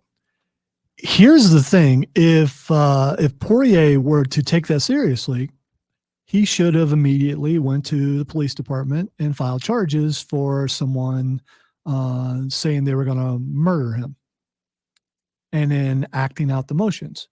But the fact that he did not, and I'm not saying it's acceptable because it's not, you should never do that. But the fact that he did not, he took that as part of the fight thing. Poirier's pissed, and you can see it because he was making his way back towards McGregor. And I'll tell you this, for Conor laying there with a broken leg, he's lucky that Poirier didn't come plant his foot into Conor's teeth. Because I got to tell you, I don't know that if somebody said to me, you and your girlfriend, you're getting it in your sleep tonight, and puts a gun to his head, I don't know that I'm not kicking his chicklets. Well, no, not me. What I'm doing, I'm pursuing legal action because that's a smarter move, especially with Conor having been in trouble with the law before. His record is not that great. So you go down and it was in Vegas, right? You go down to Vegas, go down to the local police department and file charges. That's what you do. That is ridiculous. He should not have done that. But the fact that Poirier didn't do that and he saw that means that he didn't take it as a serious threat. Now, should he have done that? No, absolutely not. And I am not going to condone that. And you knew I wouldn't. That's ridiculous. You know, but why? I also know. Because you wouldn't have a leg to stand on. I'm done. Go ahead. I also know that things are said in shock that you normally wouldn't say. Not saying that he wouldn't say that. I remember when my leg got broke, as I'm laying there, I'm asking my friend to take out the guy who took me out while the guy was standing there. And I felt so bad about it later, but I was in shock and in more pain than I've ever been in my entire life. And I said things I never would say. So the thing that goes against Conor, though, is when he's sober, he says things like that. So if this was totally against his character, would you excuse it? Would you think if he wasn't boisterous, if he wasn't him? Oh, I wouldn't excuse this from anybody. Okay. It's one thing to go, I'm going to take your bloody head off. All right. Excuse may be the wrong word. Would you be understanding that possibly he could be in shock? Here's where you lose me. You lose me when you threaten a man's wife. That's where you lose me. If he tells McGregor, you're dead, or if he tells Poirier, you're dead, I'm coming for you. All right, man, that's UFC stuff. But when you say in your sleep, you and your missus, that's where it has gone from. Especially okay, when there are showmanship. There are rumors of ties to Irish mafia. Correct. Yeah. So Correct. that would definitely be a concern. Correct. That's where you cross a line. In fact, I was having this conversation the other day with, oh goodness, who was it? We were talking about Smack Talk and where is the line drawn from Smack Talk to that's too far for you? And one of my rules is, we were talking about we were at the Triumph game and I was talking with one of the guys because somebody said last week, I don't know if you remember, we told you last time we played North Carolina, their goalkeeper, Jake McGuire, kicked a ball into the supporter section where they were kids, right? And one of the people in the Triumph stands was like, when this dude, because he started again this past Saturday, he was there and he played. And the guy's like, I went down and I found his girlfriend. And I'm like, nope. Girlfriends, kids, wives, out of bounds. They're off limits. That's too far. You go after him, right?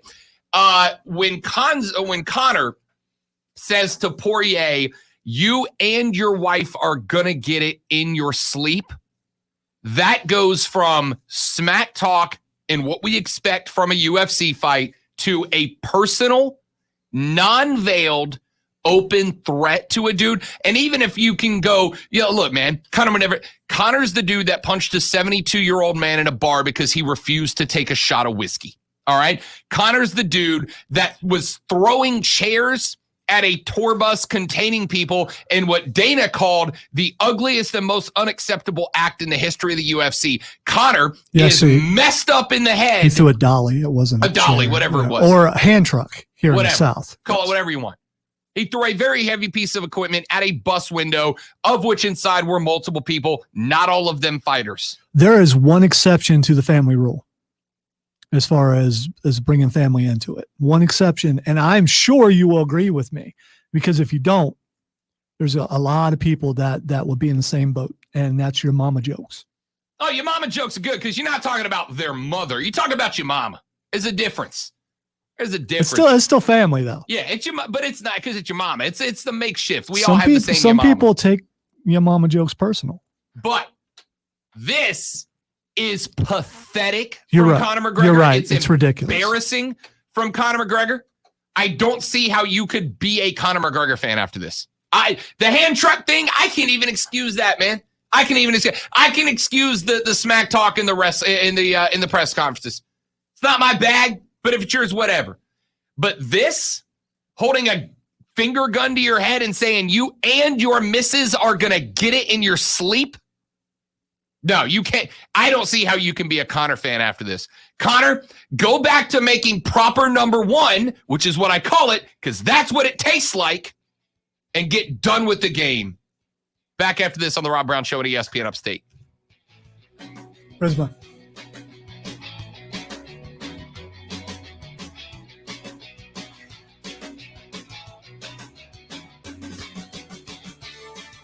If you, I don't know, break your leg accidentally, and you're a person who needs medical attention, Prisma Health is there for you. That's literally their number one goal, is to be there for the people of the upstate as they take care of their medical situations. And they want to make it as easy and as convenient as is physically possible for you. If you go to their website, you'll see one of the many of the ways that they are doing just that. Not only do they have over 2,400 medical professionals across their entire network, not only do they have locations around the Midlands and the Upstate so that there is a location convenient to you, but they also offer the virtual visit. So you can see your doctor even if you can't make it into one of their facilities because you got too much going on with your life. Go to their website at prismahealth.org, prismahealth.org. You can also use their MyChart feature to keep all of your information streamlined, secure, but available for you and your doctors to know exactly where you stand in your quest to stay healthy. Go to prismahealth.org to see all of those incredible features and more. Prismahealth.org, the website of our friends at Prisma Health.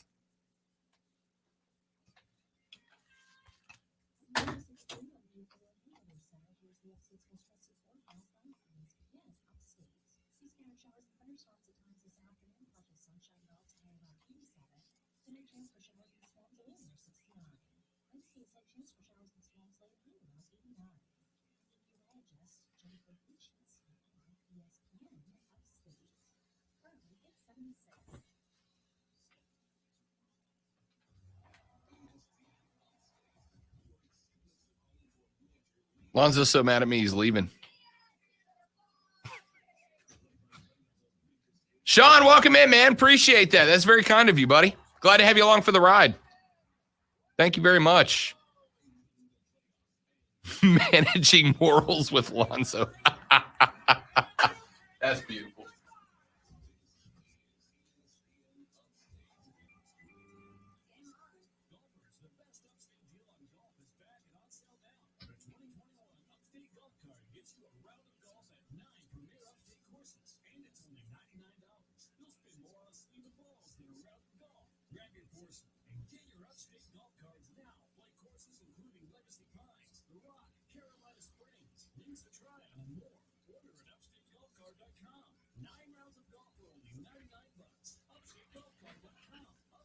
Chair slid.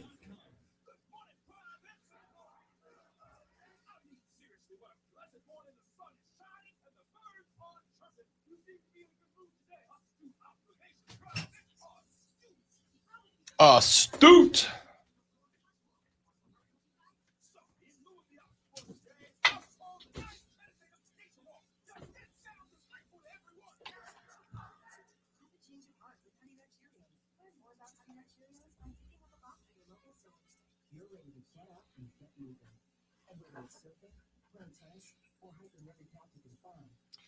So if,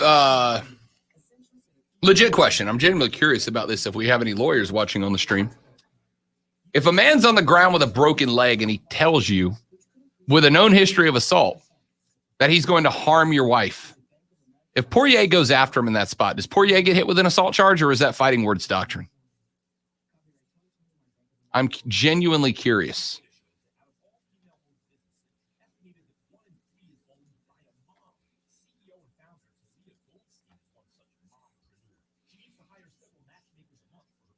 Something we need to watch after the show. Deadpool and Korg react to Free Guy. I'm in. It's actually 4.5 minutes. I'm in. Ryan Reynolds is so smart. I watched the other day for the first time, and I will not accept your judgment on the stream. I watched Detective Pikachu the other day. It's kind of sad, though. I enjoyed it. I like more than a 36-year-old man who's sitting in bed watching a movie. I don't care if you judge me. I went to the theater to see it. Just for the CGI alone, how well it was done. Really well, I mean, it looked great. When you're walking around and Pokemon are walking around with you, it looked great. But it was sad. They resolved it at the end. Well, I don't want to spoil, but it was hard hitting for me. Yeah, I get it.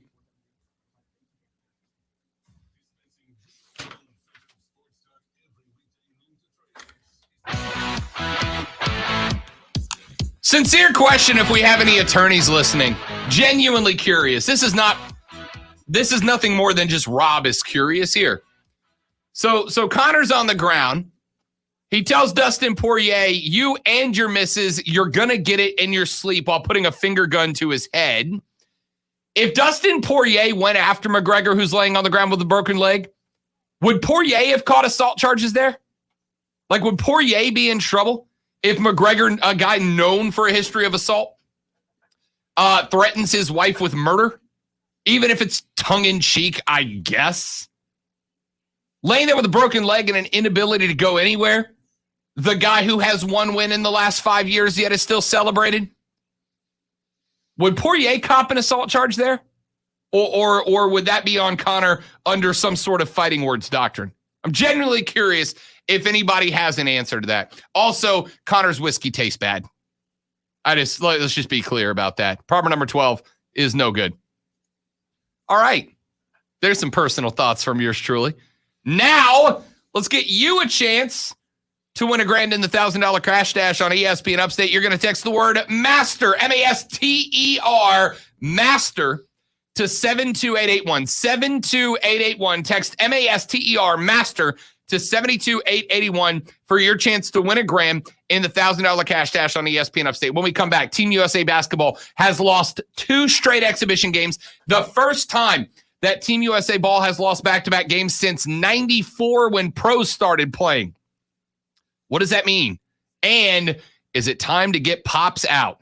So address that when we come back on the Rob Brown Show and ESPN Upstate.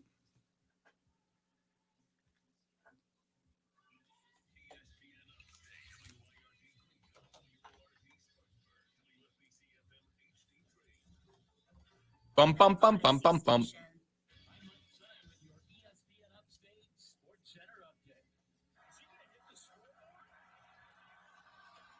By the way, Sean, that's what I was saying. If Poirier is so offended, which he should be, he should have went down and first of all file charges. You definitely don't go after the guy while he's down because more violence is not the answer, Rob Brown.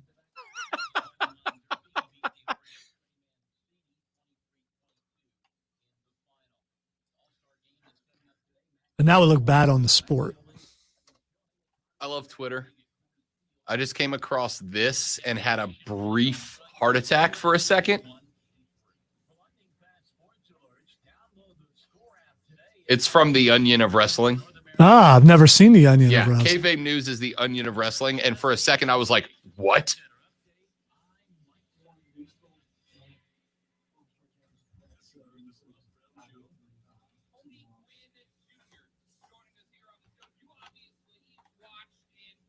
Nah, we'll just let him figure Just let it it out. go. Good luck, buddy. What? I didn't know anything about that. Yeah, like I would do that. I'd think about it, though.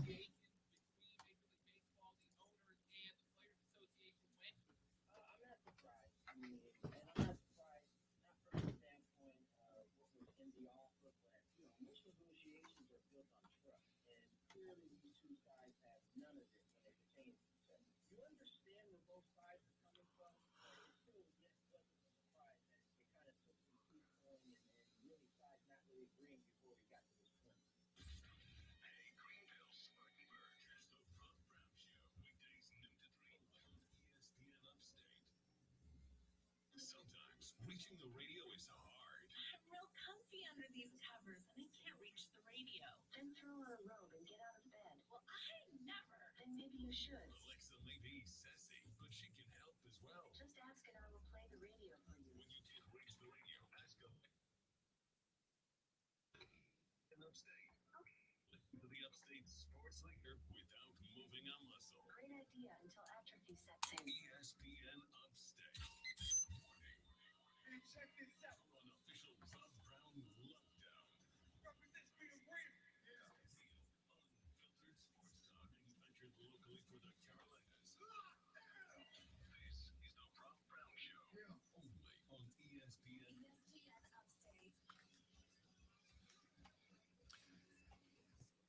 Hour number 3, the best hour, the final hour, the money hour of the Rob Brown Show gets going right now. Welcome in, ladies and gentlemen, boys and girls, children of all ages. I am Rob the Great One, Lonzo, sits directly across from me.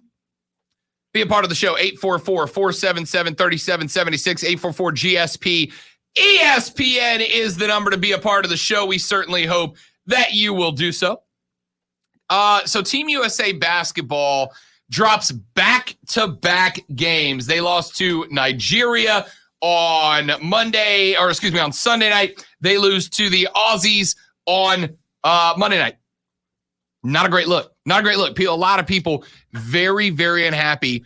It has not happened very often.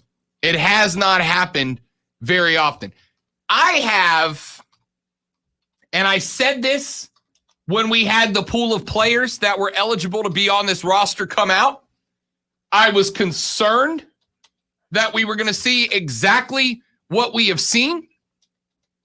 Ladies and gentlemen, I hate to say it, but my expectations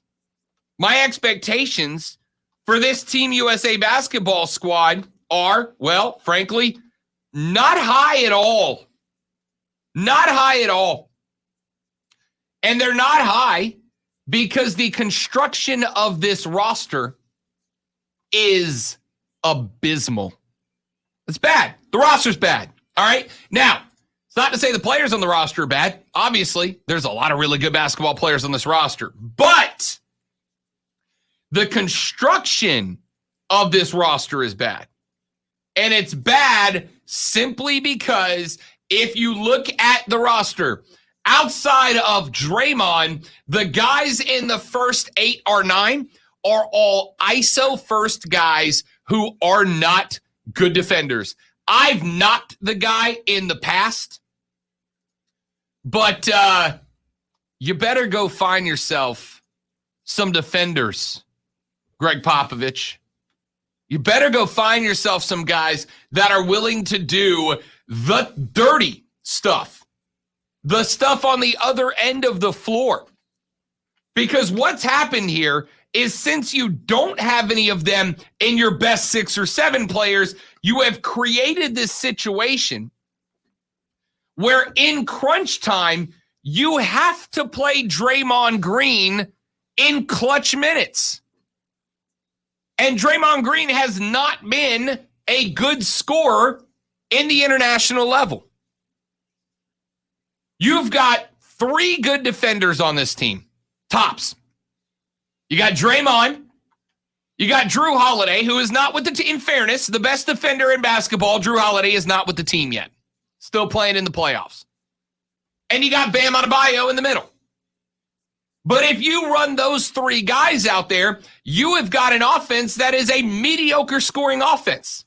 You cannot run your best 3 defenders in Draymond, Bam, and Drew Holiday at the same time because you are going to be not great on the scoring end. And good offense beats good defense. That's how the game works. 15-man roster, 3 are good defenders. Now you've got some average defenders. Kevin Durant gets knocked gets knocked a lot. Kevin Durant's an average defender. He's not great, but he's not bad. Chris Middleton is an average defender. Again, not with the team yet. He'll help improve it a little bit. But then I've got Damian Lillard. I've got Bradley Beal. I've got Zach LaVine. Guys that should all share the nickname Subway Turnstile because of the way that they let offensive players get by them. Here is a lesson that Team USA basketball is about to learn, and it's gonna be a painful one. Lonzo, the lesson that this team is about to learn is that having names does not make a good team. It is the exact same thing that I have said is going to prevent the Brooklyn Nets from winning a championship as the iteration that they are today. Having names does not mean that you have a good team. You got a bunch of guys who are great isolation basketball players. Great isolation basketball players. You know what that means at the international level? means you're in trouble because the international game is about team. Bingo. You have great great isolation players, but Nigeria played as well as a basketball team I've seen in a long time. What happened to that game? Australia behind Patty Mills, a good offensive ISO player, played great team basketball. What happened to that game? It's just it's bad.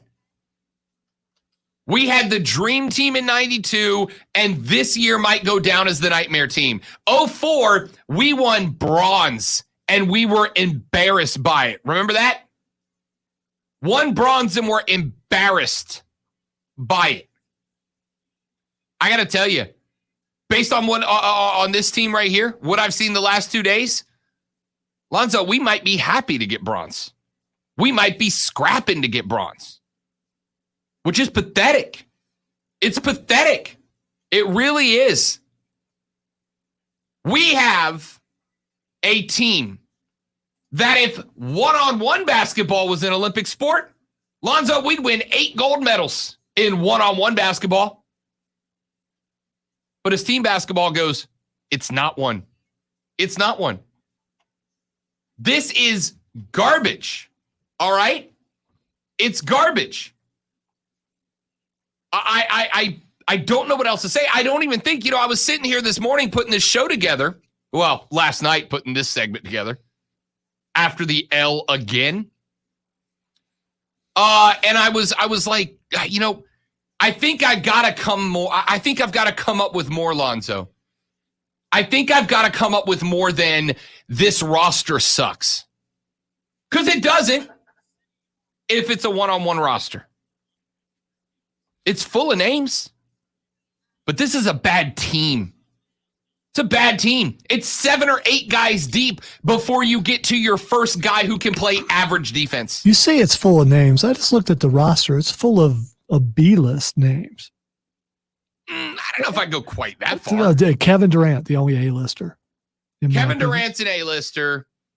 Draymond Green's all right, I'll give him B. Dame Lillard's an A-lister. An A-lister. Jason Tatum, if it wasn't for injuries, would be an A-lister, and I think he will be soon. So you're making excuses for him. Zach LaVine's an A-lister. That's probably it. But remember, you're getting Chris Middleton, who is a Robin to Giannis's Batman, but on many other teams, he would be the Batman.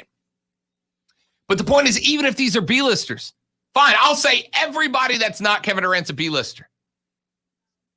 You still got a list of B-list isolation. But I would take an NBA B-list of team players.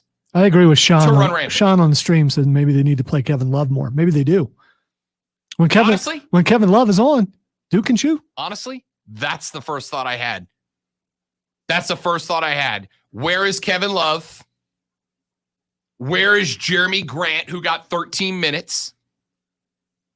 Where are the guys that are there to gut it out for a gold instead of the dudes that, by the way, last 4 minutes of this game, clutch minutes, last 4 minutes of the game. How many points did Team USA score in the last 4 minutes of the game? Lonzo, take a guess. 7.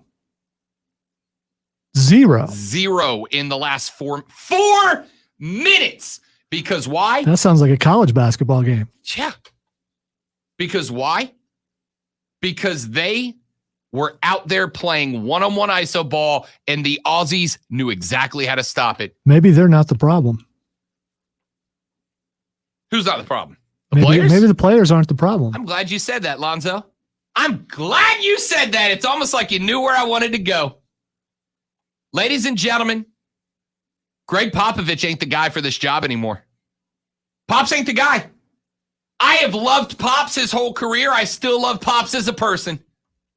I love Greg Popovich as a person. So do most of the guys that play for him. But this ain't Pop's job anymore. Bring back Mike Krzyzewski. Mike Krzyzewski was a dude who looked at these guys and went, you have 2 options. You can play Team USA basketball the Coach K way, or I will stand every one of you down and I will bring Duke to the Olympics. And you know what happened when Mike Krzyzewski was in charge? Gold medals and dubs. Pops ain't the guy. I literally do not understand what Popovich is doing right now. I thought to myself, Lonzo, well, Pops is known for building, right? We had this conversation about Pops last week. When I said to me, Pops is a great coach, but Pops is a great coach who had an admin who built a great team for him to coach. And I made the comparison to Nick Saban. Nick Saban is not a great game day coach. I've made that case for years. He's not a great X's and O's guy. Nick Saban is a guy who builds a terrific team with terrific chemistry and gets them so disciplined in March and April that they're ready to kick your ass in November. And that's what Pops is too. But when he's only got a couple of weeks with this team's not a team. What was Pops doing last night? You got 5 ball dominant guys out there running 0 offensive sets. What'd we say about Budenholzer and the Bucks the other day? In games 1 and 2, what did he tell them? Play free, play fast, play random. What happened? They got their asses kicked. What happened in game 3 when the Bucks were running sets? What happened in game 3 when Giannis was court general? I don't know why I said that. Was court general, probably because I want to court martial Pops right now. Yeah, they're a little bit different. What happened in game 3 when Giannis and Drew Holiday were actually running the sets and running plays and calling it out instead of just playing random? The Bucks killed the Suns. That's what's happening with this team. I don't get it, man. I don't get it. If the Spurs don't want to force Greg Popovich out, and this is not entirely on the coach, by the way, Jerry Colangelo, I'm coming for you too, bro. I'm coming for you too, big dog. This is not entirely on Greg Popovich, and it's not entirely on Jerry Colangelo. For the record, I'm mad at the players too. Dave Lillard pointed out this team's been together for 5 days, and 2 of those days were game days. They had 3 days to gel and get chemistry as a team. But still, I expect better than this. How simple is it to run simple offensive sets to open up the floor, and they couldn't do any of that? Pops, what are you doing, bro? What are you doing? I don't want to overreact. And somebody last night on I think my Facebook page, accused me of overacting. I said, wait a minute, Rob, you want to force out Pops because we lost 2 exhibition games? No. I want to force out Pops because of how we lost 2 exhibition games. I don't think Australia or Nigeria are better teams than the United States in terms of talent. But I think they are better teams in terms of, being a team. Being a team. I don't get it, man. I don't get it.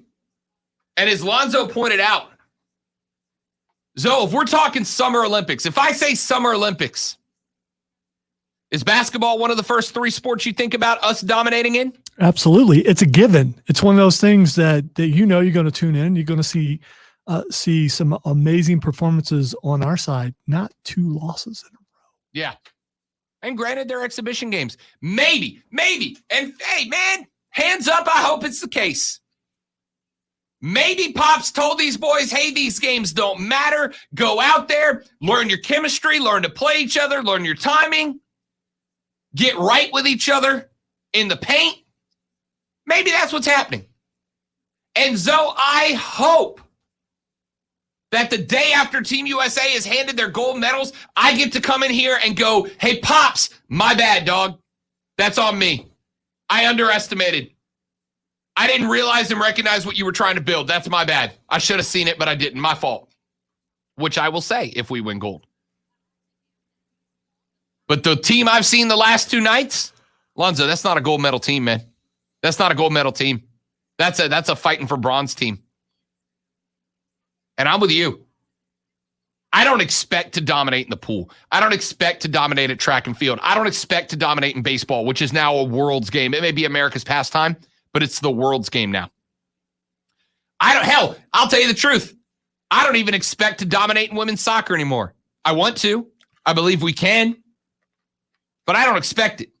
The only thing I expect to dominate in the Summer Olympics is basketball. That's the one thing we have no excuse not to win.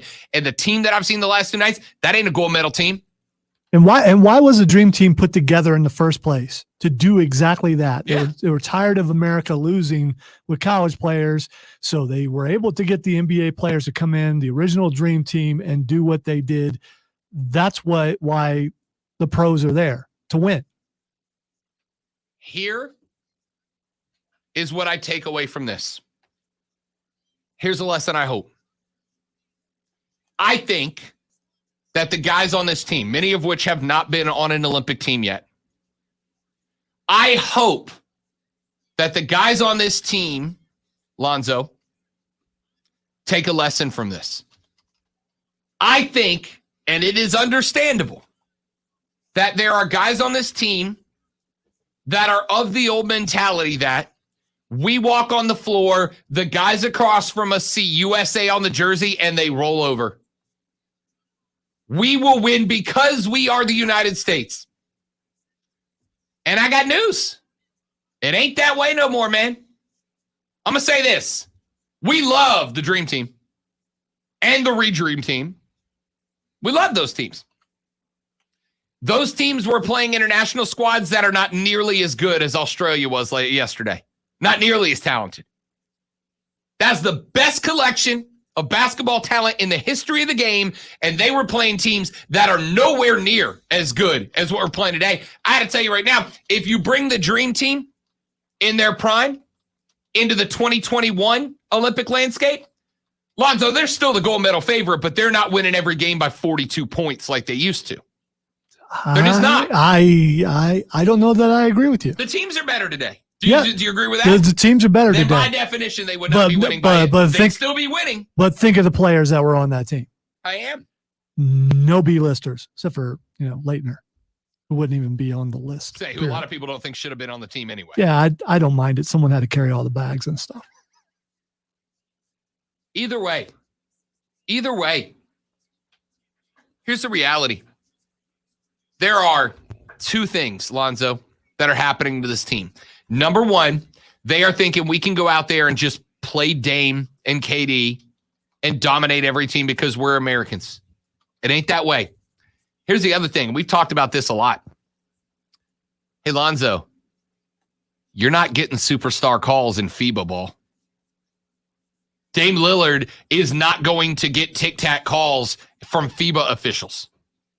Kevin Durant's not going to get the ticky-tack, my finger brushed your finger calls that he gets in the NBA. And I don't think they've learned that yet. Now, I don't think you can learn it until you play FIBA ball, till you get there and do it. For a lot of these guys, that's their first 2 games at the FIBA level. But it does not excuse these players from not having, and Popovich too, it does not excuse them from not having a plan, from not having sets, from not running those sets. It's unbelievable to me, and it's unacceptable, frankly. This roster is awful in terms of construction. You got 5 to 7 dudes on the team that are the same dude playing the same ball. You can't build a team like that. You can't do it. You can't build a team like that, and it is very clear that you cannot build a team because we're 0-2 in exhibitions leading up to the Olympics. And I got news for you. The expectation of dominance in the Olympics, you shouldn't have it right now. Unless Pops is playing a con, which I hope he is. Man, I hope we show up and on July 25th or whatever it is that game number 1 is on. Man, I hope against hope that in 2 weeks, that team rolls out onto the floor in Tokyo and is running sets and looks good doing it. But what faith, why do I have any faith in that happening right now? I don't. I got no reason to believe it. Quick break. I want your thoughts. 844-GSP-ESPN. Text us at 71307 on the Ingles Market text line. Your comments welcome back after this on the Rob Brown Show. This is ESPN Upstate. Have a lot.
If you will get the breaking news sounder ready, because we got some.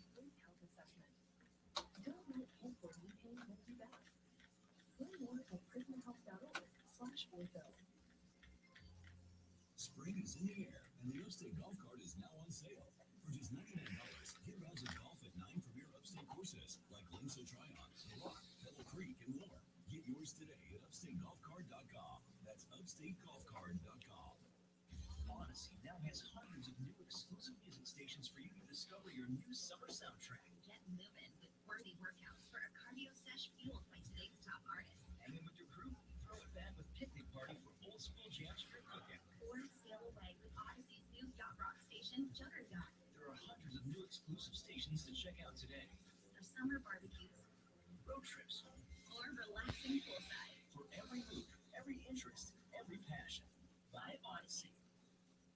Goodyear knows the importance of keeping momentum as you head down the stretch.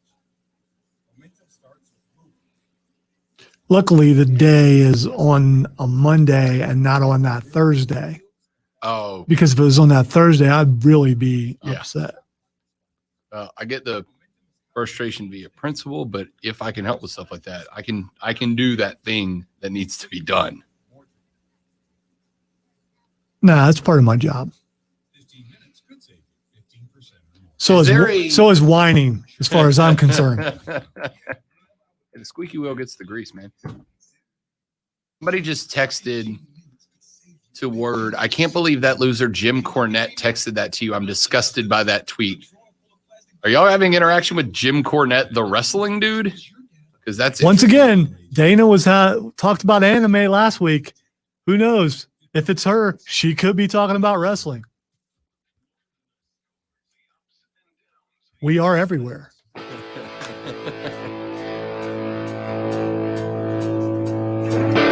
The Rob Brown Show back on your radio. It's ESPN Upstate. A couple of texts that have come in on the basketball thing at 71307 on the Ingles Market text line. Texter says the dream team would dominate. I'm not saying they wouldn't dominate. I'm saying they wouldn't win by a 40-plus margin victory every game. The competition is better. They would still be the greatest team on the face of the planet. I'm not arguing. And here's something else I don't think you're taking into consideration. That dream team, even if they were put in there today, the other players, even though they would have played against them, that was such an assembly of the greats that there would be a whole lot of, will you sign my autograph stuff? You're not getting that now because these guys, some of these guys are big, but they're not like that big. I agree with that. I'm not saying any of that is wrong. I guess I should re-clarify my statement. Teams around the world at the international level are just better now than they have ever been before. Forget saying anything about the dream team. The talent level around the world is just better now. Can we just agree on that comment without involving the dream team? Competition at the international level of basketball is better around the globe now than it has ever been before. So Matthew Dellavedova better than some of the guys they had to play back then because he's still on an Australian team, right? But so is Patty Mills, who is better than any international player. Those And I can't say that part. those two guys on a team against a dream team, no chance. No, but they are a deeper team with good talent. I agree. That's all I'm saying. That's it. Nothing more. But let me say one more thing. If you send the equivalent of that dream team today with the best players in the league today, they would win just as it doesn't matter about that talent. with that. They would win big. I'm fine with that. I'm good with that. ESPN, Kevin Durant will find a way to change their approach if they keep losing. How? How? Does he give a speech? Because here's the thing. You know what? He'll switch teams. We've decided to start a super team in France. Yeah. He'll figure out that he's a descendant of someone from France, and then suddenly he's on the French team. My sincere question. My sincere question is how? Because if KD's the one to give that speech to get the team to play as a team, then why is Greg Popovich there? Why is that not? I don't know. And KD's an ISO basketball player. It's not like he's going to suddenly become the point guard and run sets. He's an ISO player himself. Was he going to play better ISO ball? If he can play better ISO ball, then get his ass off the team now for not giving it what he's got. I would rather take 15 college dudes who are going to lay every bit of blood, sweat, and tears they got on the floor than an NBA guy who's really, really good, but going 60%. Why isn't Zion on this team? Your guess is as good as mine. Your guess is as good. He was in the pool, but I never heard anything about him being proposed to be on the team finally. I don't know. So we got to surmise that these are Popovich guys. Yep. And not Zion wasn't one. necessarily the best guys to represent America.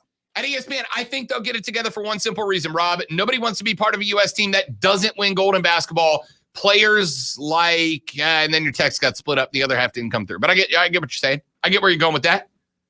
I agree. I hope that that's inspiration. So I'd love to tell Kevin Durant, hey, man, just keep in mind that your boys' results will be talked about forever, good or bad.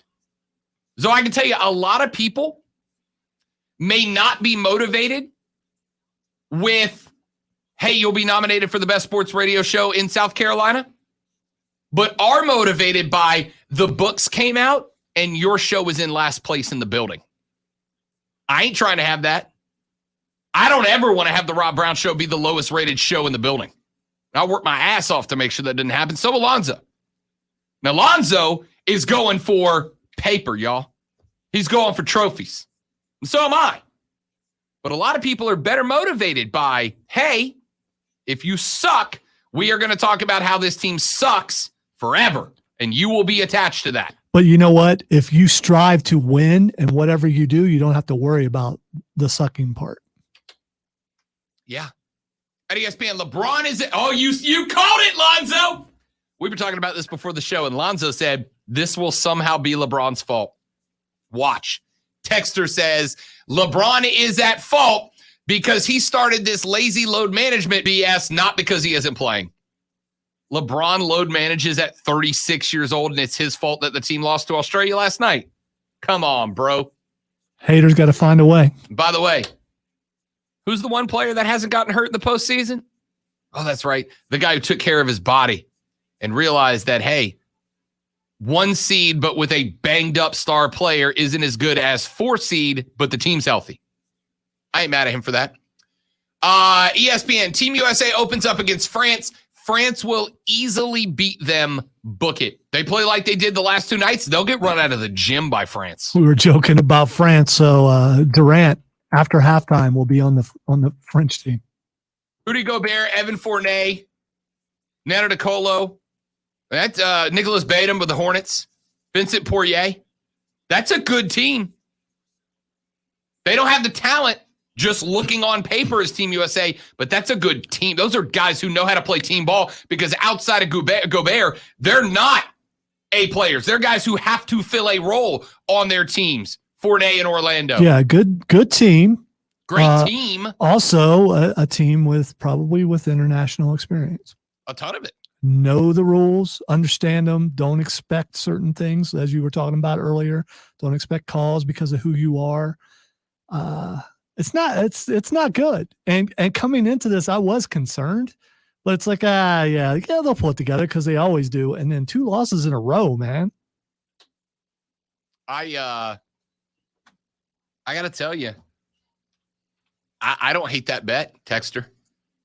I'll be excited to see what the line is on that game. I got to tell you, I don't know that taking France over Team USA today isn't a bad bet. Let me do this. One more thing before we take a break, and then I got some breaking news out of baseball for you. Grab me clip number 8, if you don't mind, Zoe, while we're talking about it. Yesterday in the post-game presser, we had a reporter that asked Greg Popovich, hey, Team USA basketball is used to dominating in the international level, and you are now coaching a team that's lost 2 in a row. What's your response? And Pops lost his mind. I was pleased. I thought we got better tonight. After a short time together, there's a lot of things that have to be covered. But the first half and the second half were 2 different beasts. In the first half, we defended the way we wanted to defend, the way we did not defend against Nigeria. We were more physical. We sustained the defense longer. We rebounded better. We moved the ball better at the offensive end and had more pace. In the second half, we tired out. And when that happens, you get hit mentally a little bit too. And we didn't sustain the board the same way. The defense wasn't the same. Our pace wasn't the same. You deal with what's there. And, we can't change that. So, talking to the guys during timeouts and making them understand how we have to play and what the good is, what the bad is, watching film tomorrow. We just, get smarter and get in better condition. And then we have an opportunity to do something very good. All right. I recorded the wrong clip because I am, Lonzo, dumb and bad at my job. But I recorded the wrong clip. There was a clip, and you heard that was just Pop's reaction to the L.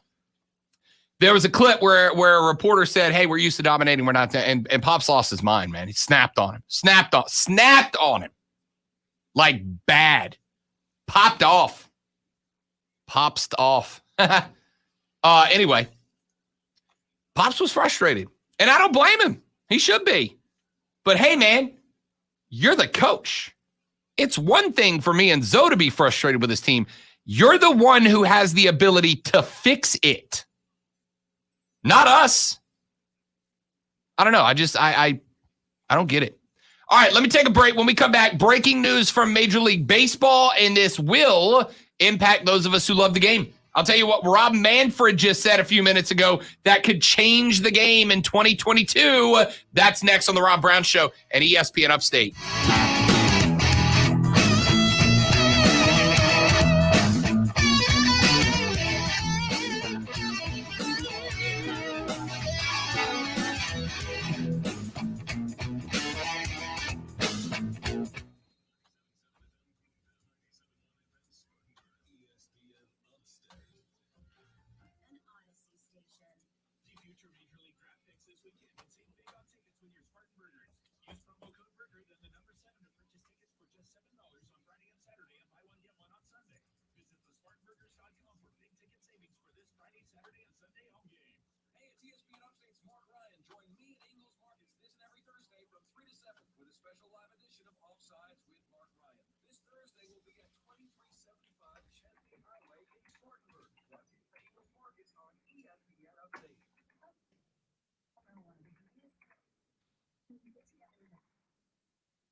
Okay.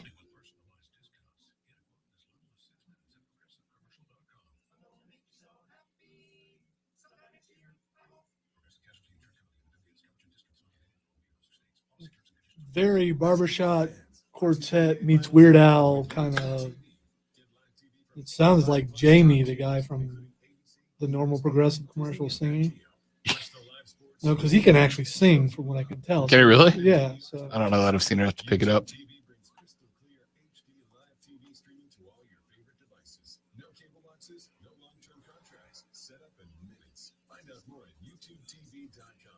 YouTube TV, try it free. Terms apply.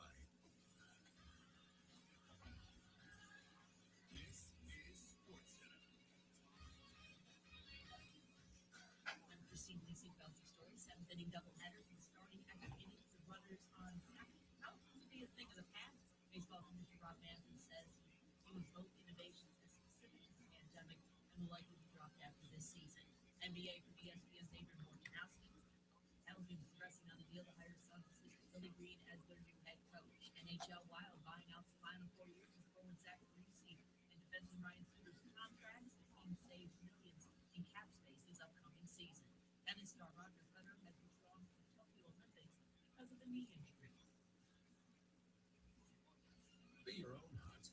Straight Talk's ultimate unlimited plan. Get 10 gigs of hotspot data for just $55 a month. All American QC Kinetics in the final break. Okay. I'm going to go right into the breaking news here.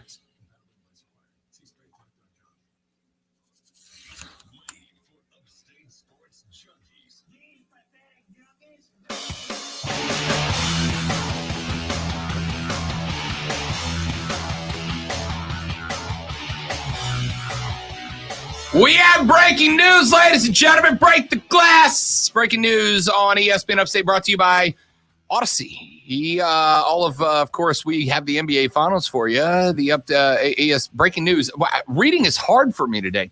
Breaking news on ESPN Upstate, brought to you by the NBA. The NBA playoffs are happening right now. Don't miss out on the action, including Game 4 tomorrow night, right here on ESPN Upstate. Rob Manfred has, he's not good at his job. I don't know if I've shocked you with that. However, Rob Manfred has come out today and said that 7-inning doubleheaders and starting extra innings with runners on second are likely to be dropped by Major League Baseball after the season is over. Baseball Commissioner Rob Manfred spoke today to the Baseball Writers Association of America, said he viewed both innovations as specific to the pandemic. Both were adopted, obviously, for last year's shorter season and kept on board for this year's season. Manfred said the changes were implemented based on medical advice and are not being contemplated as permanent. He said that while the health situation had improved with increased vaccinations, changes could not be made mid-season. Now, here's the part of Rob's speech that really got me. Here's my favorite thing he said. Manfred, remember this past offseason? We had the downsizing of minor league baseball. We had a big 42 minor league teams had to close up shop.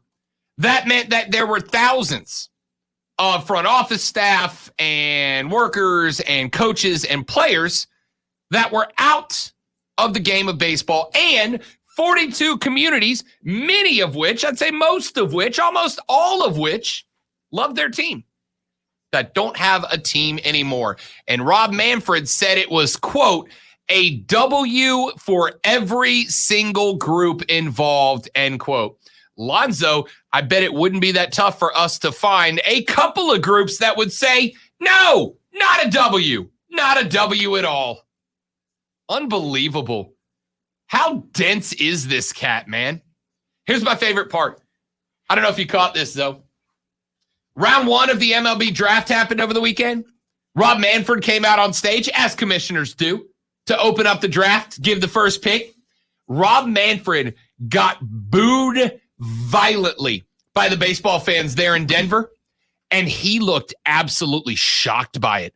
Like he was not understanding. So he didn't know how to handle it like Goodell does. Yeah, Goodell just leans into it, right? Goodell's like, boo me do it. In fact, last year in the virtual draft, he encouraged us to boo him from our homes during last year's draft. This year, he leaned into it. Rob Manfred, who is, again, not great at his job, after saying that 42 teams downsized, a W for every single group, was stunned by the fact that we were booing him. Shocked by the fact that we were booing him. Oh, you sweet summer child. Bless your heart, Rob Manfred. Bless your heart. You just don't get it. What a dunce. I'm like, I want to say I'm shocked, but I'm really not. Like, I want to say I'm shocked by this, but I'm genuinely not. That's just exactly a Rob Manfred thing to do, man. Exactly a Rob Manfred thing to do. Let's take our final break. When we come back, Twitter trending topics wraps up the show, and the Tampa Bay Lightning broke the Stanley Cup. They dented it. Lonzo, how is this Tom Brady's fault? It's got to be, right? He set precedents. Now everyone's trying to follow. Back after this on ESPN Upstate. QC Kinetics. QC Kinetics.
there's more to a refinance than just a lower rate.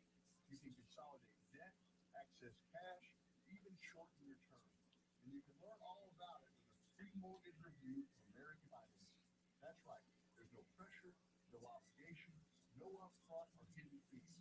Just a simple conversation around ways you can save up to $1,000 a month. So, what are you waiting for? Pre-qualify in 10 minutes by calling 866-781-8900. 866-781-8900. Or visit AmericanFinancing.net. MLS 18243. MLS Consumer Access. Enjoy a powerful business upgrade with Dell Technologies Black Friday and July event. Get amazing savings up to 50% off high-performance computers and tech built for business. And even good offers Windows 10 Pro. Plus, great offers on Dell servers, monitors, docks, and more. All with easy financing options from Dell Financial Services. Call 877-ASK-DELL. That's 877-ASK-DELL and speak to your Dell Technologies advisor. It's time for some straight talk. We've all been there. You have some real work to do with the free Wi-Fi where your phone isn't going to cut. It's like using your big runner stranded on third base. Not good. Well, now you can use your own hotspot for Straight Talk's ultimate unlimited plan. Get 10 gigs of hotspot data for just $55 a month. All in American market. The Drive have four former players in the All-Star game tonight. It's pretty good.